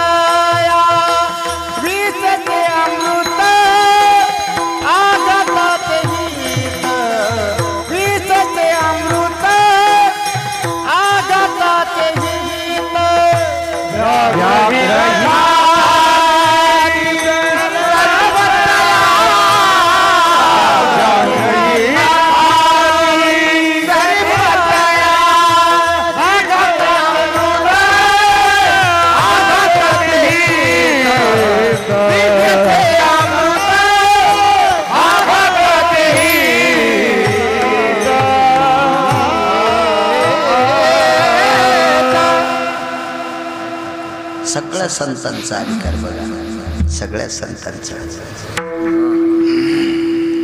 काशीतले एक पंडित होते. त्या पंडितांनी आनंद आश्रमावर महान एक व्यक्ती होता, मुसलमानाच्या कुळात जन्माला आलेला महाराज. त्या व्यक्तीचं नाव होतं कबीर. आणि कबीराकडं जनाबाईचा विरोध केला.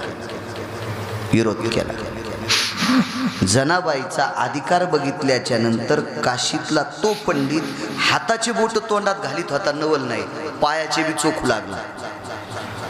काय बाई, तत्वाचा नियम असतो. काय काहीचे दत्तो इतके गोड, इतके गोड, इतके गोड. आचार्य व्याघ्रहीन खाती सर्पतया.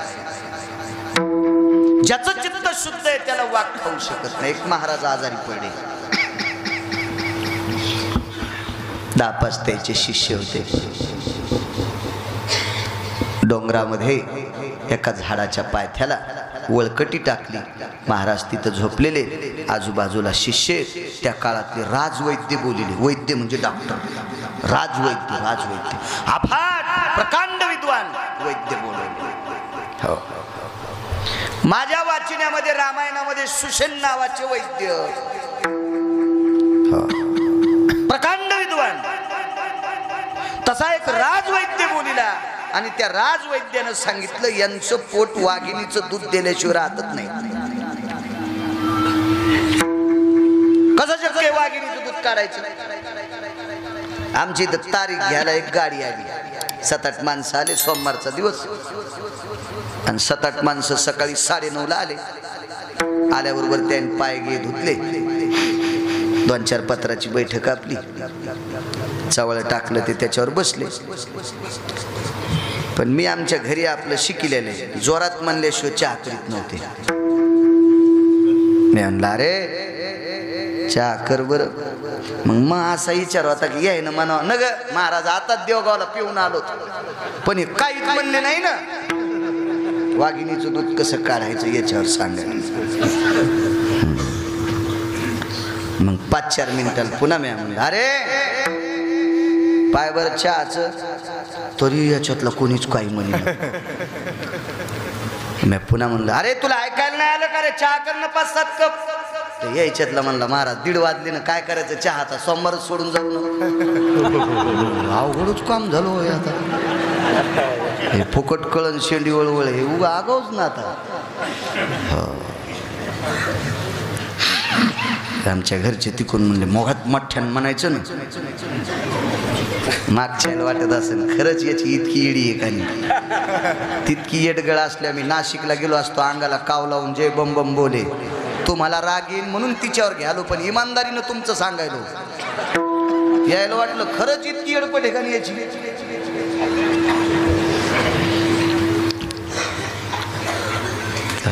मला म्हणले काय करायचं. म्हणलं काय शेतकरी माणसं आहेत ते आपले. वरण गिरण करावं, नाही तर मग पिठलं पोळी, गरम पोळी. तुला आला उलास तर पापड तळ, नाही तर भाज. आला उलास तर तळ, नाही तर भाज. तरी लोणचं गिंचं, मिरच्या गिरच्या अशा 10-5 भाजा. सोमवार आहेत चांगली माणसं. मला म्हणले इकडे तुम्ही काही म्हणा, पण 2 पळाट्याचे भारे आणा. तर मी म्हणलं बरं मी आणत नाही का. लय बारे आणला अंधारात.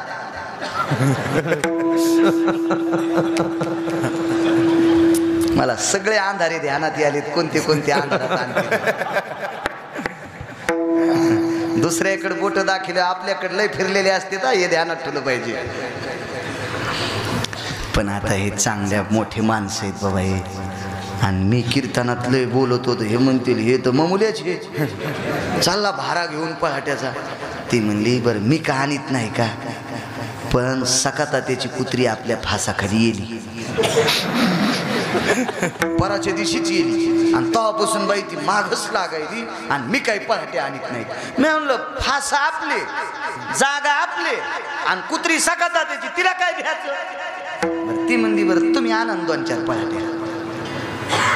मी गेल्यावर कुत्री इतकी माग लागली, धोतर आवळून नेसलं होतं म्हणून संग आलं, गिरगावकर आंतरवस्त्रातच घरी आला असता. इतकी कुत्री माग लागली. कळालं ना तुम्हाला? येलेली कुत्री जर आपले फासा असले तरी पळाटे आणू देत नाही. वाघिणीचं दूध काढणं इतकं सोपं आहे? इतकं सोपं आहे का? जमद्यावर डुकरीनं उकांड्यात जाबर पुंजा टाकायला कशी माग लागत. वाघिणीचं दूध काढणं भाऊ इतकं सोपं आहे? आणि त्या राजवैद्यानं सांगितलं वाघिणीचं दूध असल्याशिवाय महाराजच पोट राहत नाही. काय टाकू. विशाल नावाच्या घोड्यावर बसून राजकीय क्षेत्रातला या पवित्र देशातला 5वा डॉन चालला होता. राजकीय क्षेत्रातले 5 डॉन आहेत. एक पंढरपुरातला मालक, 8व्या अवतारातला कृष्ण, 1 नंबरचा राजकारणी. 2 नंबरचे विदुर, 3 नंबरचे कनक, 4 नंबरचे चाणक्य आणि 5 नंबरचा रयतेचा राजा छत्रपती शिवाजी महाराज.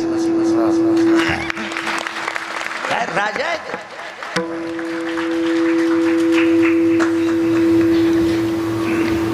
छत्रपतीच्या घोडीवर बसायचे. त्या घोडीला काय म्हणते सांगता येतं का?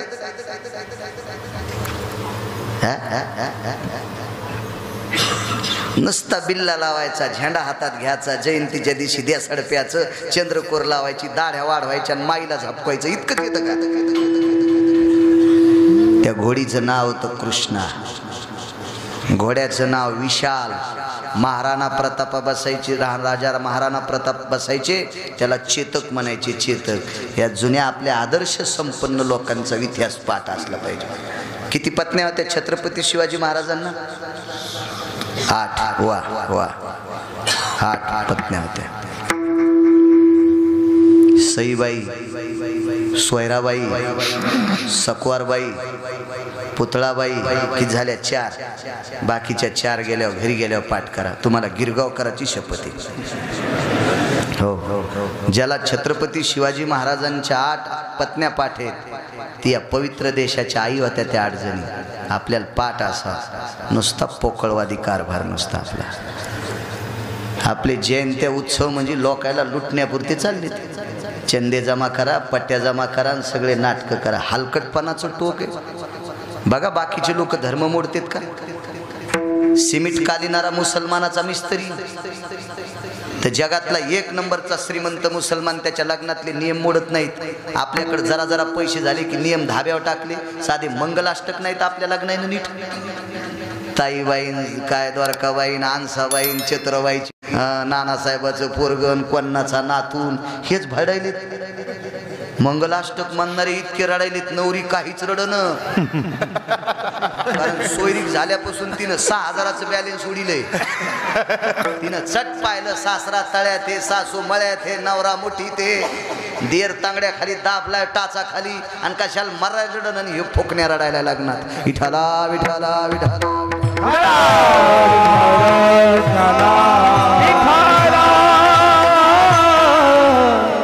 काय राजा असेल त्याच्या जयंतीला अमात्यपणा नसावा. त्यानं ती जयंती साजरी करायची.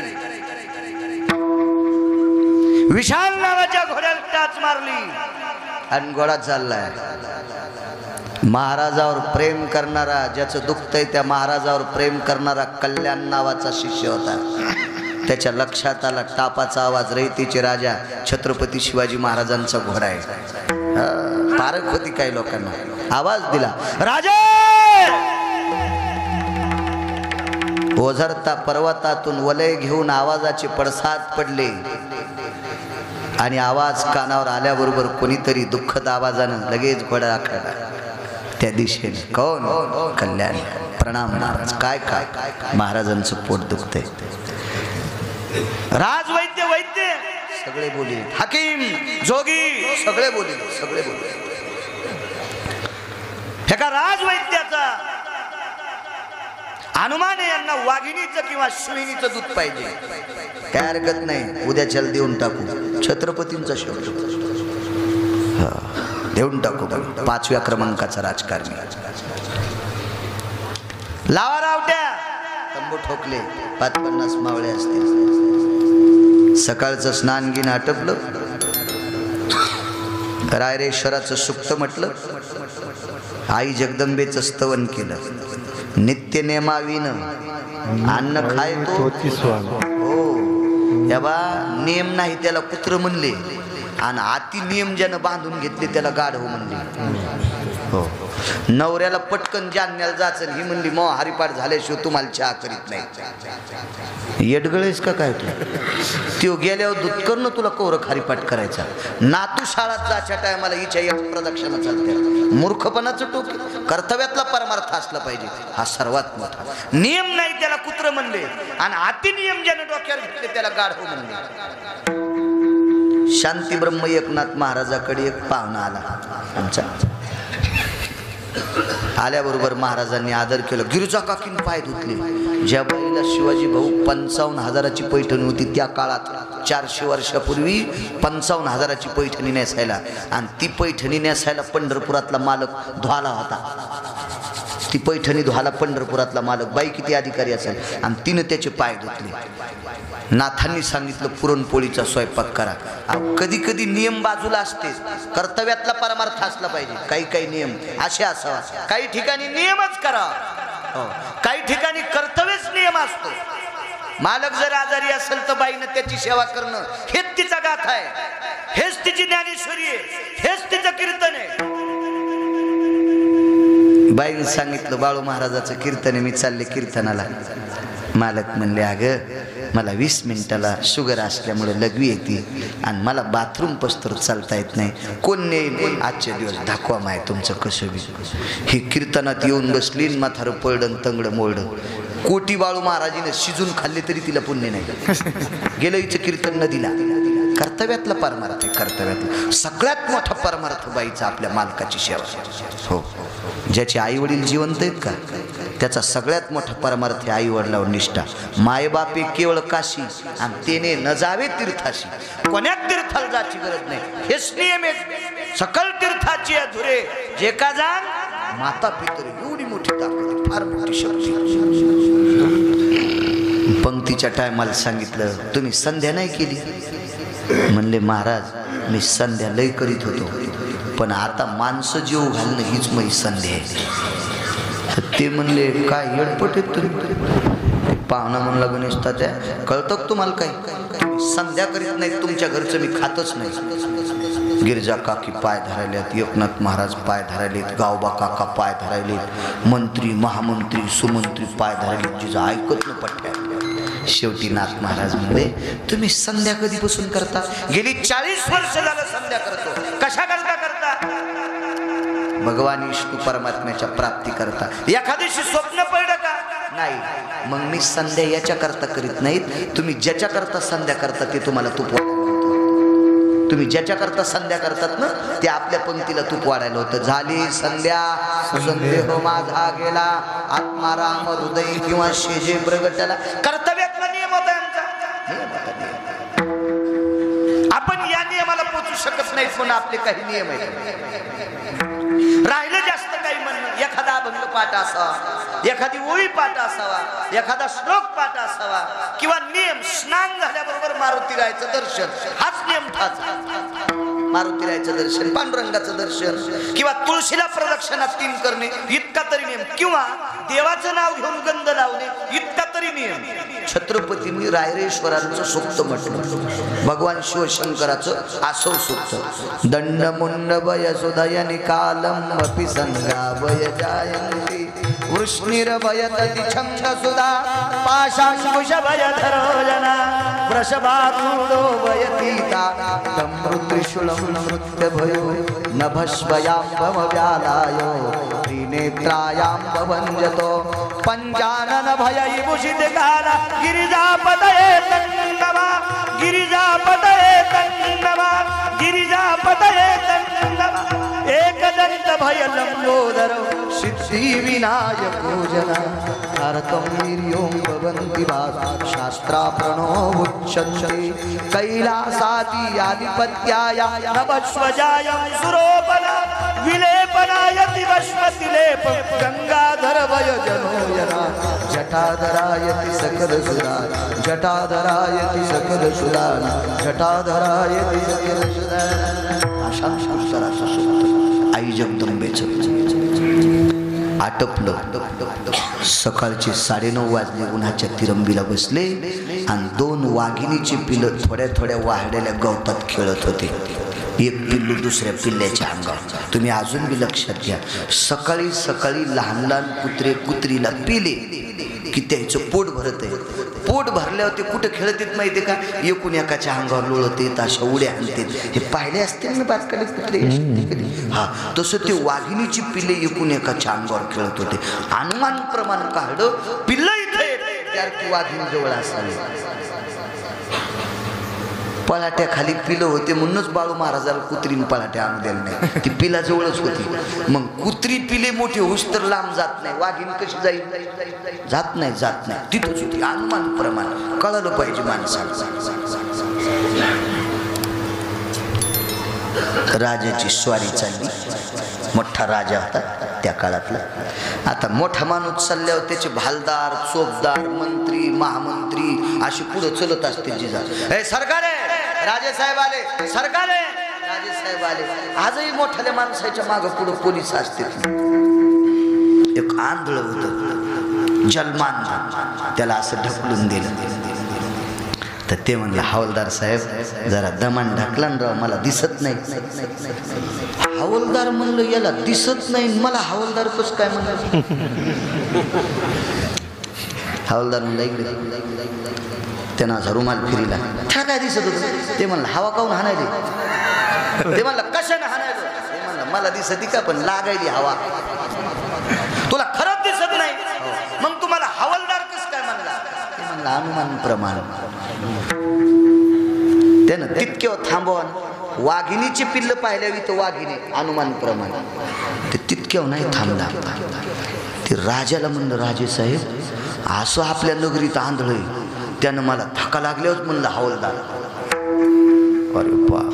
राजे गुंगल. बोलाव बोलाव का रे, तुला धक्का लागल्यावर दिसत नाही मग तू कस काय हवालदार म्हणला.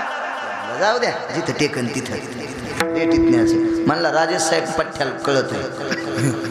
हा कळत नाही दिसू द्या म्हणला, कळत आहे पठ्ठ्याला. धक्का लावल्यावर तू म्हणला हवालदार आहे. राजा म्हणला इकडे. टोपल्यात मोती आणले. सांग म्हणला मोती खरे आहेत का खोटे. मोती हातात घेतले नाही. खोटे मोती आहेत. राजा म्हणला मोती पार खायला मी 50 पारखे आणले तरी त्याला कळालं नाही. आंधळ्याला मोती कसं काय कळाले. ते म्हणला मोती खोटे आहेत राव, खोटे मोती. राजा म्हणला तुला रुपया महिना. आपल्याकून 1 रुपया महिना. इतकं आंधळ हुशार. हात लावल्यावर हवालदार म्हणते, हालिल्यावर मोती खरे सांगते. 1 रुपया महिना.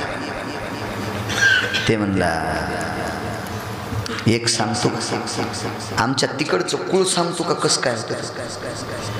ते म्हणलं कुळ सांगतो राजेसाहेब पण तुमच्या मंडळी सभेत आल्या पाहिजे. मग राजाने सांगितलं त्या आंधळ्याला दूध घेऊन जाय. चांदीचा ट्रे, सोन्याचे 2 गिलास, एकात पाणी एकात दूध. आंधळ्यानं पाणी पिलं दूध पिलं. म्हणलं राजेसाहेब गेल्या का त्या. हो. तुम्हाला राग तर येणार नाही ना. ते म्हणलं येत नाही. बघा बरं नाही तर हानतान गरीबाला. ते म्हणलं नाही. तुमची मंडळी तमाशातल्या कुळातली. राजा म्हणला थुत्तरच पडेल. येत तर म्हणला खरं बोललेलं कोणाला राग येईल. आधीच तुम्हाला वचन घेतलं का नाही. हो नृत्यांगणीच्या कुळातली. राजा आतमध्ये गेला आणि बायकोला म्हणला होय रे कसं काय मिळेल. ती म्हणली माझी आजी नंबर 1 ची नृत्यांगणा होती. बापरे म्हणला आंधळो. मी लगन करून कुळ माहित नाही याला दिसत नाही ना आमचं कुळ सांगितलं कळतच म्हणलं आपल्याला. तसं तुला दर महिन्याला 2 रुपये. आमचे आजोबा सांगतो म्हणजे तुमचे आजोबा परतूरच्या बस स्टँडला भीक मागत होते. पागलच का म्हणला. माझा भीक मागत होता आणि मी राजा. हेच म्हणलं खरं बोलल्यावर राग येतो. विचारा तुमच्या बापाला. राजा वडिलाला गेला ते म्हणले बाबा तुमच्या वडिलाचं काय सांगायचं बाळा रे रुपया जमा करीत होते रे मला जगिलं रे मी तुला जन्माला घातलं एवढं अरे बापरे म्हणले सांग म्हणले तुला हवालदार कसं काय कळाला म्हणला राजे साहेब इतकं काय अडचणीत हात घाली जाऊ नका इचू निघत असते तर अनुमानप्रमाणे अहो कलेक्टर जर रस्त्यानं चालायला आणि आंधळं जर दिसलं तर कलेक्टर आंधळ्याच्या हाताला धरीन म्हणीन दादा तुम्ही रस्त्याच्या कडेनं चला लोक तुमच्या अंगावर येतील पण हे धके देतील हे कोण असते अनुमान प्रमाण ठीक आहे म्हणला मग मोती खोटे तुला कसं काय कळाले म्हणला काय झालं माझी गरिबी होती मी दिवाळीच्या दिवशी आंघोळ घालायला एका श्रीमंत माणसाला उठणं लावायला जात होतो आणि त्या श्रीमंत माणसाच्या गळ्यात मोत्याची माळ होती मग त्याला उठणं लावता लावता आंघोळ करता करता कधी कधी मोती हातात येत होते तेव्हा कळालं मोती असा जड नसतोय गारगुंडीवाणी आणि हे मोती जड होते याच्यावर लक्षात घेतलं मोती खोटे आहेत अनुमान प्रमाण मग आमची मंडळी नृत्यांगणेच्या कुळातली तुला कसं काय कळालं कसं झालं राजे साहेब कुलवान घराण्यातली बाई पाहुण्यापुढे एक तर येतच नाही आणि आली तर पाय वाजू देत नाही ती हरणाच्या किंवा हत्तीच्या चालीसारखी चलत असती ही छुनछुन करीत आली छुनछुन करीत गेली याच्याहून लक्षात येतं यांच्या घरी नृत्याची कळा गोडे अनुमान प्रमाण बरं ठीक आहे माझा आजा भीक मागत होता तुला कसं काय कळाला म्हणले राजे साहेब मयासारखं हुशार आंधळ भेटल्यावर तुम्ही बिनविरोध मला जिल्हा परिषदचा मेंबर करायला पाहिजे होतं पण तुम्ही मला 1-1 रुपया द्याले याच्याहून कळालं तुमचा आजा भिकत मागत होता 1-1 रुपया द्याले तुम्ही तुमच्या वागण्यावरच कळत आहे ना अनुमान प्रमाण शहाण्या शेतकऱ्याला पाटा पाहिल्याच कळत तुरी किती होती शेदीडशे पोते तूर पत्राव पेरली का तो कशी होईल शेदीडशे पोत सरी बाबर झाली सरी उबळली ना तूर आणि बाबरच झाली झाडण्या पण होत नाहीत बरं उबळलेल्या तुरीच्या काड्या मोडून जात असतात झाडण्या पण होत नाहीत काय काय आमच्याकडे 150 क्विंटल कांदा झाला जमीन कुठं लावला होता बायकोच्या डोसक्यावर का काही काही काही व्याप अनुमान प्रमाण असं वाघिणीचे पिल्लं इथे आहेत यार ती वाघिणी ढाल काढी 9:45 वाजलेली सकाळची टाइम संपला तरी योगेश झालं ना टाइम हे वाजले सांगत कौर पाठ लोक तलवार घेतली आणि संदेशी ढालीवर हाणली व्याघ्रहीनं खाती आवाज झाल्याबरोबर शिकार करून झोपलेली वाघीण जबडा इसकटूनच बाहेर आली 200-300 फुटाच्या अंतरावर छत्रपती शिवाजी महाराज ढगा टाकीत अशी 12-12 फुटाची वाघीण जन्मली वाघीण पिलं होती अशी पाळी आणि माणसं किती प्रेम करते हे मला माहित नाही पण तुकोबरायानं लेकरावर प्रेम किती आहे गायीची चूपमा दिली गायीची चूपमा दिली गायीची तुम्ही अजून लक्षात घ्या सकाळी 4 वाजता जर गाय कोठ्यात व्याली जनली येली गाय तर गुरखी शेतात नेताना 2-4 काठ्या मारल्याशिवाय शेतात जात नाही जाताना सगळ्या गायीच्या मागे जाते आणि शेतातून घरी येताना सगळ्या गायीच्या पुढे चलती इतकं तिचं वासरावर प्रेम असते धेनू याचे चित्ती तैशे मध्ये येते काही चूक मध्ये प्राणी अत्यंत प्रेम करतात मावल्या करीत नाहीत असा काही विषय नाही करतात प्रेम वाघिणीकडे बघितल्याबरोबर छत्रपतींच्या लक्षात आलं हिला राग आला असावा हातातली ढाल आणि तलवार फेकून दिली विस्कटलेला जबडा अर्धा मिटला चित्त शुद्ध तरी सांगायला ज्याचं चित्त शुद्ध आहे त्याला वाघ खाऊ शकत नाही आणि डावा गुडघा खाली टेकला उजव्या गुडघ्यावर हात टेकले वाघीण जवळ आल्याच्या नंतर वाघिणीनं चेहरा तिचा जबडा मीठ केला तिने विचार केला आपल्याला विरोध करायची तलवार आणि ढाल फेकून दिली त्या अर्थी याच्या अंतकरणात पाप नाही ह्या महात्म्याच्या अंतकरणात पाप नाही आणि हात जोडले माय तुझा आणि माझा काही विरोध नाही विश्वाच्या मालकानं निर्माण केलेल्या जीवाला या सृष्टीवर जगण्याचा प्रत्येकाला सारखा अधिकार आहे प्रभूची लेकरे सारी पण एक अडचण आहे माय एका वैराग्य संपन्न पुरुषाचं पोट दुखतंय तू जणलेली आहे तू दूध देऊ शकतेस मला दूध पाहिजे भाऊ वाघिणीनं जीभ बाहेर काढली जीभ आणि छत्रपतीच्या पायाचा अंगठा चाटीत होती अंगठा काय राजा असेल तो कल्पना करा त्या महात्म्याचा त्या राजाचा अंगठा चाटीत होती वाघीण अंगठा छत्रपतीनं पाठवून हात कुरवाळला आणि सांगितलं, बाई तू माझ्यावर प्रेम करतेस, इतक्यानं माझं समाधान नाही, मला दूध पाहिजे. तिनं कास फिरवली, कास लाटेनं कास फिरली, तोंड तिकडं केलं आणि कास केली छत्रपतीकडं. शास्त्राचा सिद्धांत असा आहे विज्ञानाचा, वाघीण प्रत्येक प्रत्येक प्रत्येक जीव आपल्या पिलासाठी दूध देत असतो, पण वाघीण आणि शुहीण आप्पा इतका विचित्र हिंस्र पशु आहे, वाघिणीच्या पिल्लाची जीभ स्तनाला लागल्याशिवाय वरून दूधच सुटत नाही. शुहिणीच्या पिलाचं स्तन जीभ लागल्याशिवाय दूधच सुटत नाही. तुम्ही वाघीण जर बांधून दूध काढलं तर दूध निघत नाही. आणि जर दूध निघलं असतं तर सर्कशीतल्या लोकांना उलट्या उड्या मारण्यापेक्षा लाखो रुपये तोळा दूध जिंकलं असतं. ती काढू देत नाही. गाय पण वासरासाठी दूध देते, पण माणसं पाय बांधून पण काढते.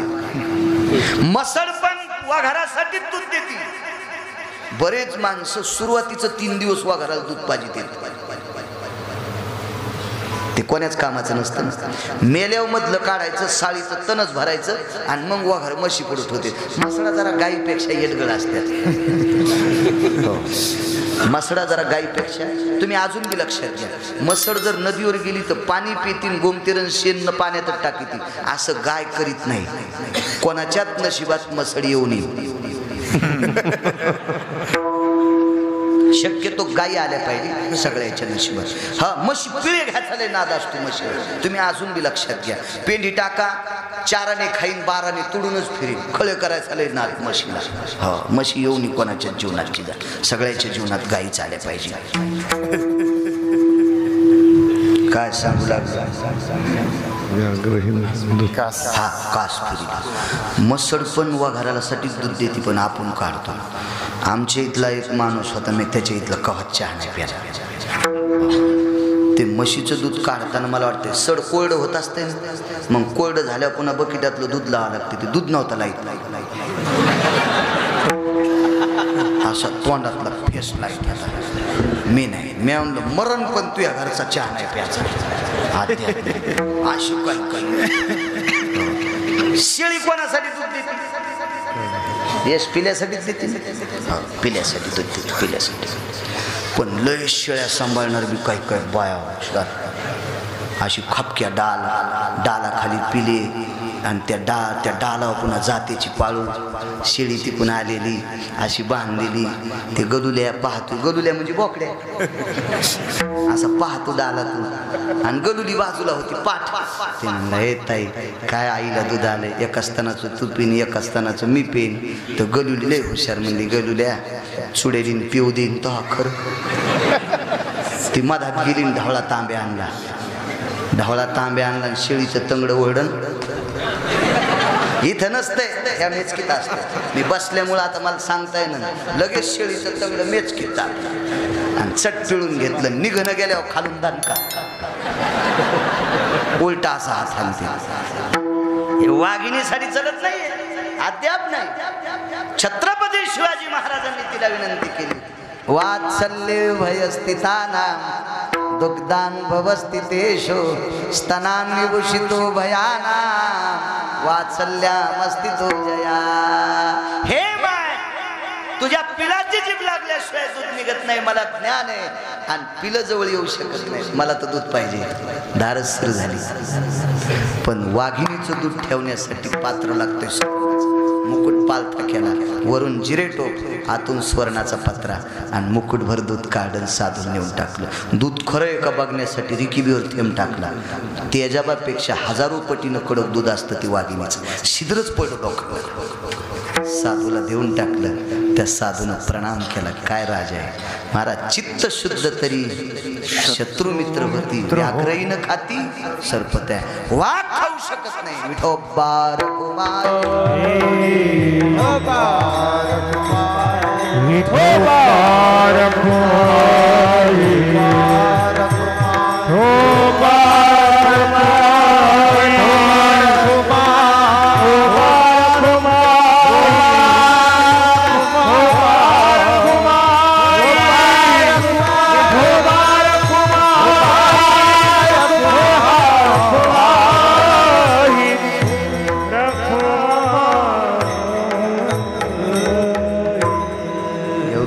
तुला सांगितलं होतं 10-15 मिनिटं पुढं सरकन सरकतो. एक पुरावा सांगतो.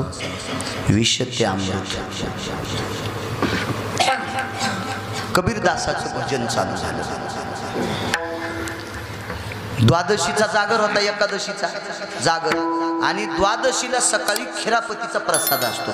खिरापतीला भिजलेली हरभऱ्याची डाळ, गुळाचा खडा आणि सुंठ असते. सुंठ 10-5 श्रीमंत माणसं जा म्हणे दुकानातून सुंठ घेऊन या. सुंठ आणण्यासाठी माणूस पाठीला, दुकानदार झोपलेला. माऊलीचं दुकान कशाचं आहे जिजा? ते कशाचं आहे? त्याचं कशाचं आहे? हा बिबिनाचं होय बाप्पा. हिशोबान द्यात जमून बाप्पा औषध तुम्ही. ते किराणा दुकानदार झोपीतून उठलं आणि सुटीचा डबा उघडायच्या आधी बचनागाचाच उघडला. जीनच्या पॅन्टीवाल्याला बचनाग नाही कळायचं, आणि कळून बी कशाला घेतात, गेला काढता. बचनाग आणि सुंट सारखेच कोम असते. ते घेऊन आलं पोरग. आल्याबरोबर खिरापत, गुळ टाकलेला आहे, हरभऱ्याची डाळ भिजलेली आहे, आणि आडकी त्यानं बचनागाचे तुकडे केले. विष ते अमृत. आणि बचनाग खिरापतीत टाकल्याबरोबर पहिला प्रसाद देवाला ठेवला. अष्टधातूची मूर्ती होती, गव्हाळ रंगाची मूर्ती होती, कृष्णाची गव्हाळ रंगाची, तांबूस रंगाची मूर्ती. प्रसाद ठेवला आणि सगळ्या भजनेला खिरापतीचा प्रसाद वाटला. गजर सुरू झाला आणि मग दुकानदारानं उठल्यावर पाहिलं, अरे बापरे, म्हणला मेले बाबा, सगळेच भजने मेले. आता एक नाही वाचत. बचनाग म्हणजे नागासारखं विष असते, त्याच्यात सर्पासारखं विष होतं. काय ताकद. पण कबीराचं अंतकरण किती शुद्ध होतं. जातीनं जरी मुसलमान असेल पण त्या व्यक्तीनं पोटासाठी धंदा करीत होता, आणि धंदा करायचा असतो बरं का. हो, तरुणाईला सांगतो, पैसा देव नाही पण देवाच्या नंतर पैसाची.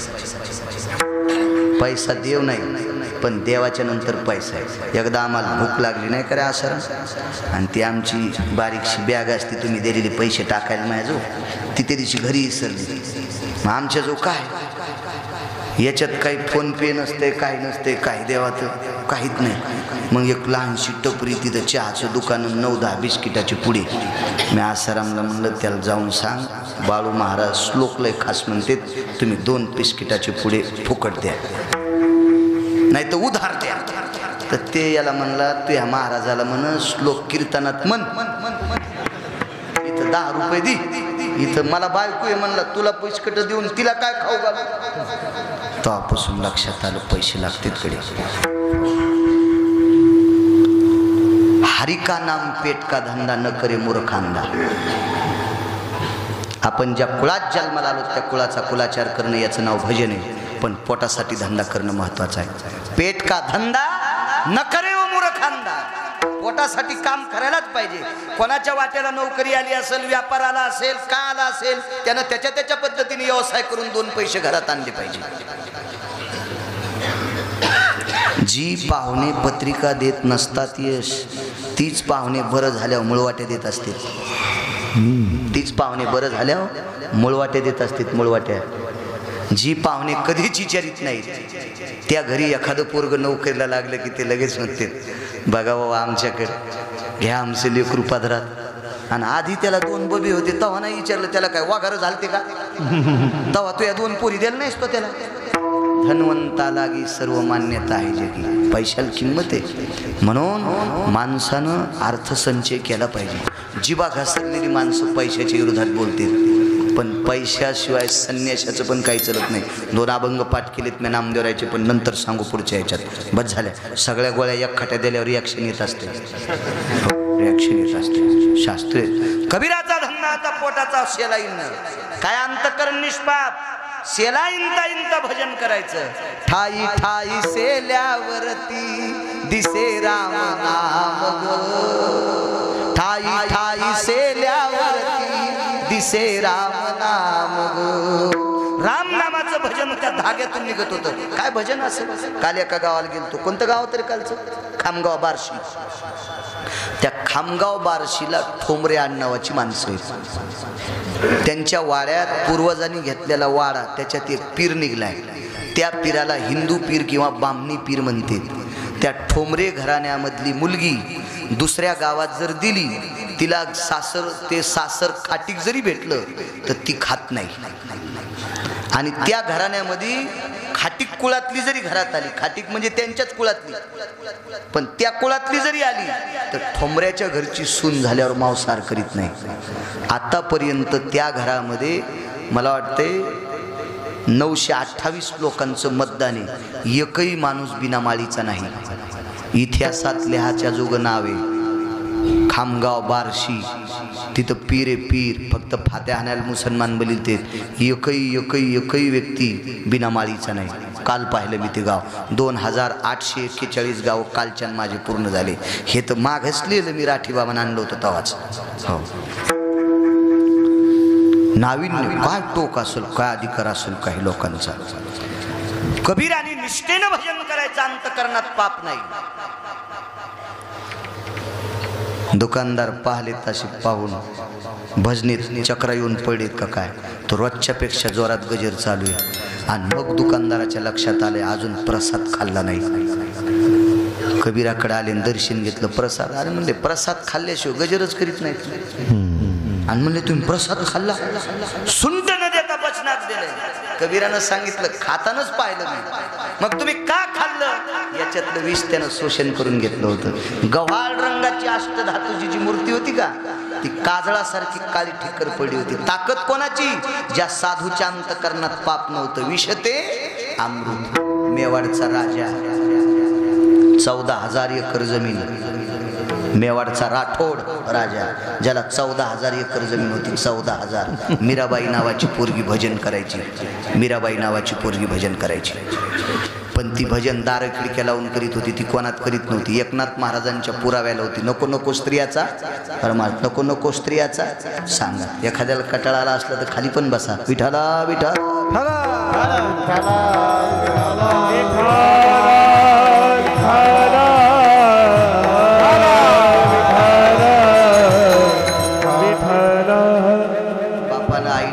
सांगितलं, ऐकत नव्हती. वडिलांना विष पाठवलं. तिनं देवाला सांगितलं, देवा निष्पाप आहे, मी पाप नाही केलं, मला विष. राजाजीने भेजा विष का प्याला, पिवत मिरा हाशिरे पग घुंगरू बांध मिरा नाची रे विष ते अमृत. आघात ते हित. उद्या सकाळी निष्पांडवी पृथ्वी आघात. तोही संदेश हिताचा झाला. पंढरपुरातल्या मालकाला संदेश कळाला. दर्शन घेतलं. अखंड सौभाग्यवती भो. या जन्मातला का पुढच्या शाप पुण्यवाचक ठरला. आघात ते हित. आकर्तव्य नीत होय त्याशी. पाराशरांनी लग्न केलं माशा धरणाऱ्या पोरीसोबत. सगळे लोक म्हणले पाराशर अधिकारी येतो, अधिकारी पाराशर येतो. माशा धरणाऱ्याच्या पोरीसोबत लग्न केले. पण काय ताकद महाराज. अंतकरणात पाप नव्हतं. व्यास नावाचा मुलगा झाला. व्यासोचिष्ट जगत रे. आकर्तव्य नीत होय त्याशी. ज्ञानेश्वर माऊली हरी हरी हरी ज्ञानेश्वर माऊली.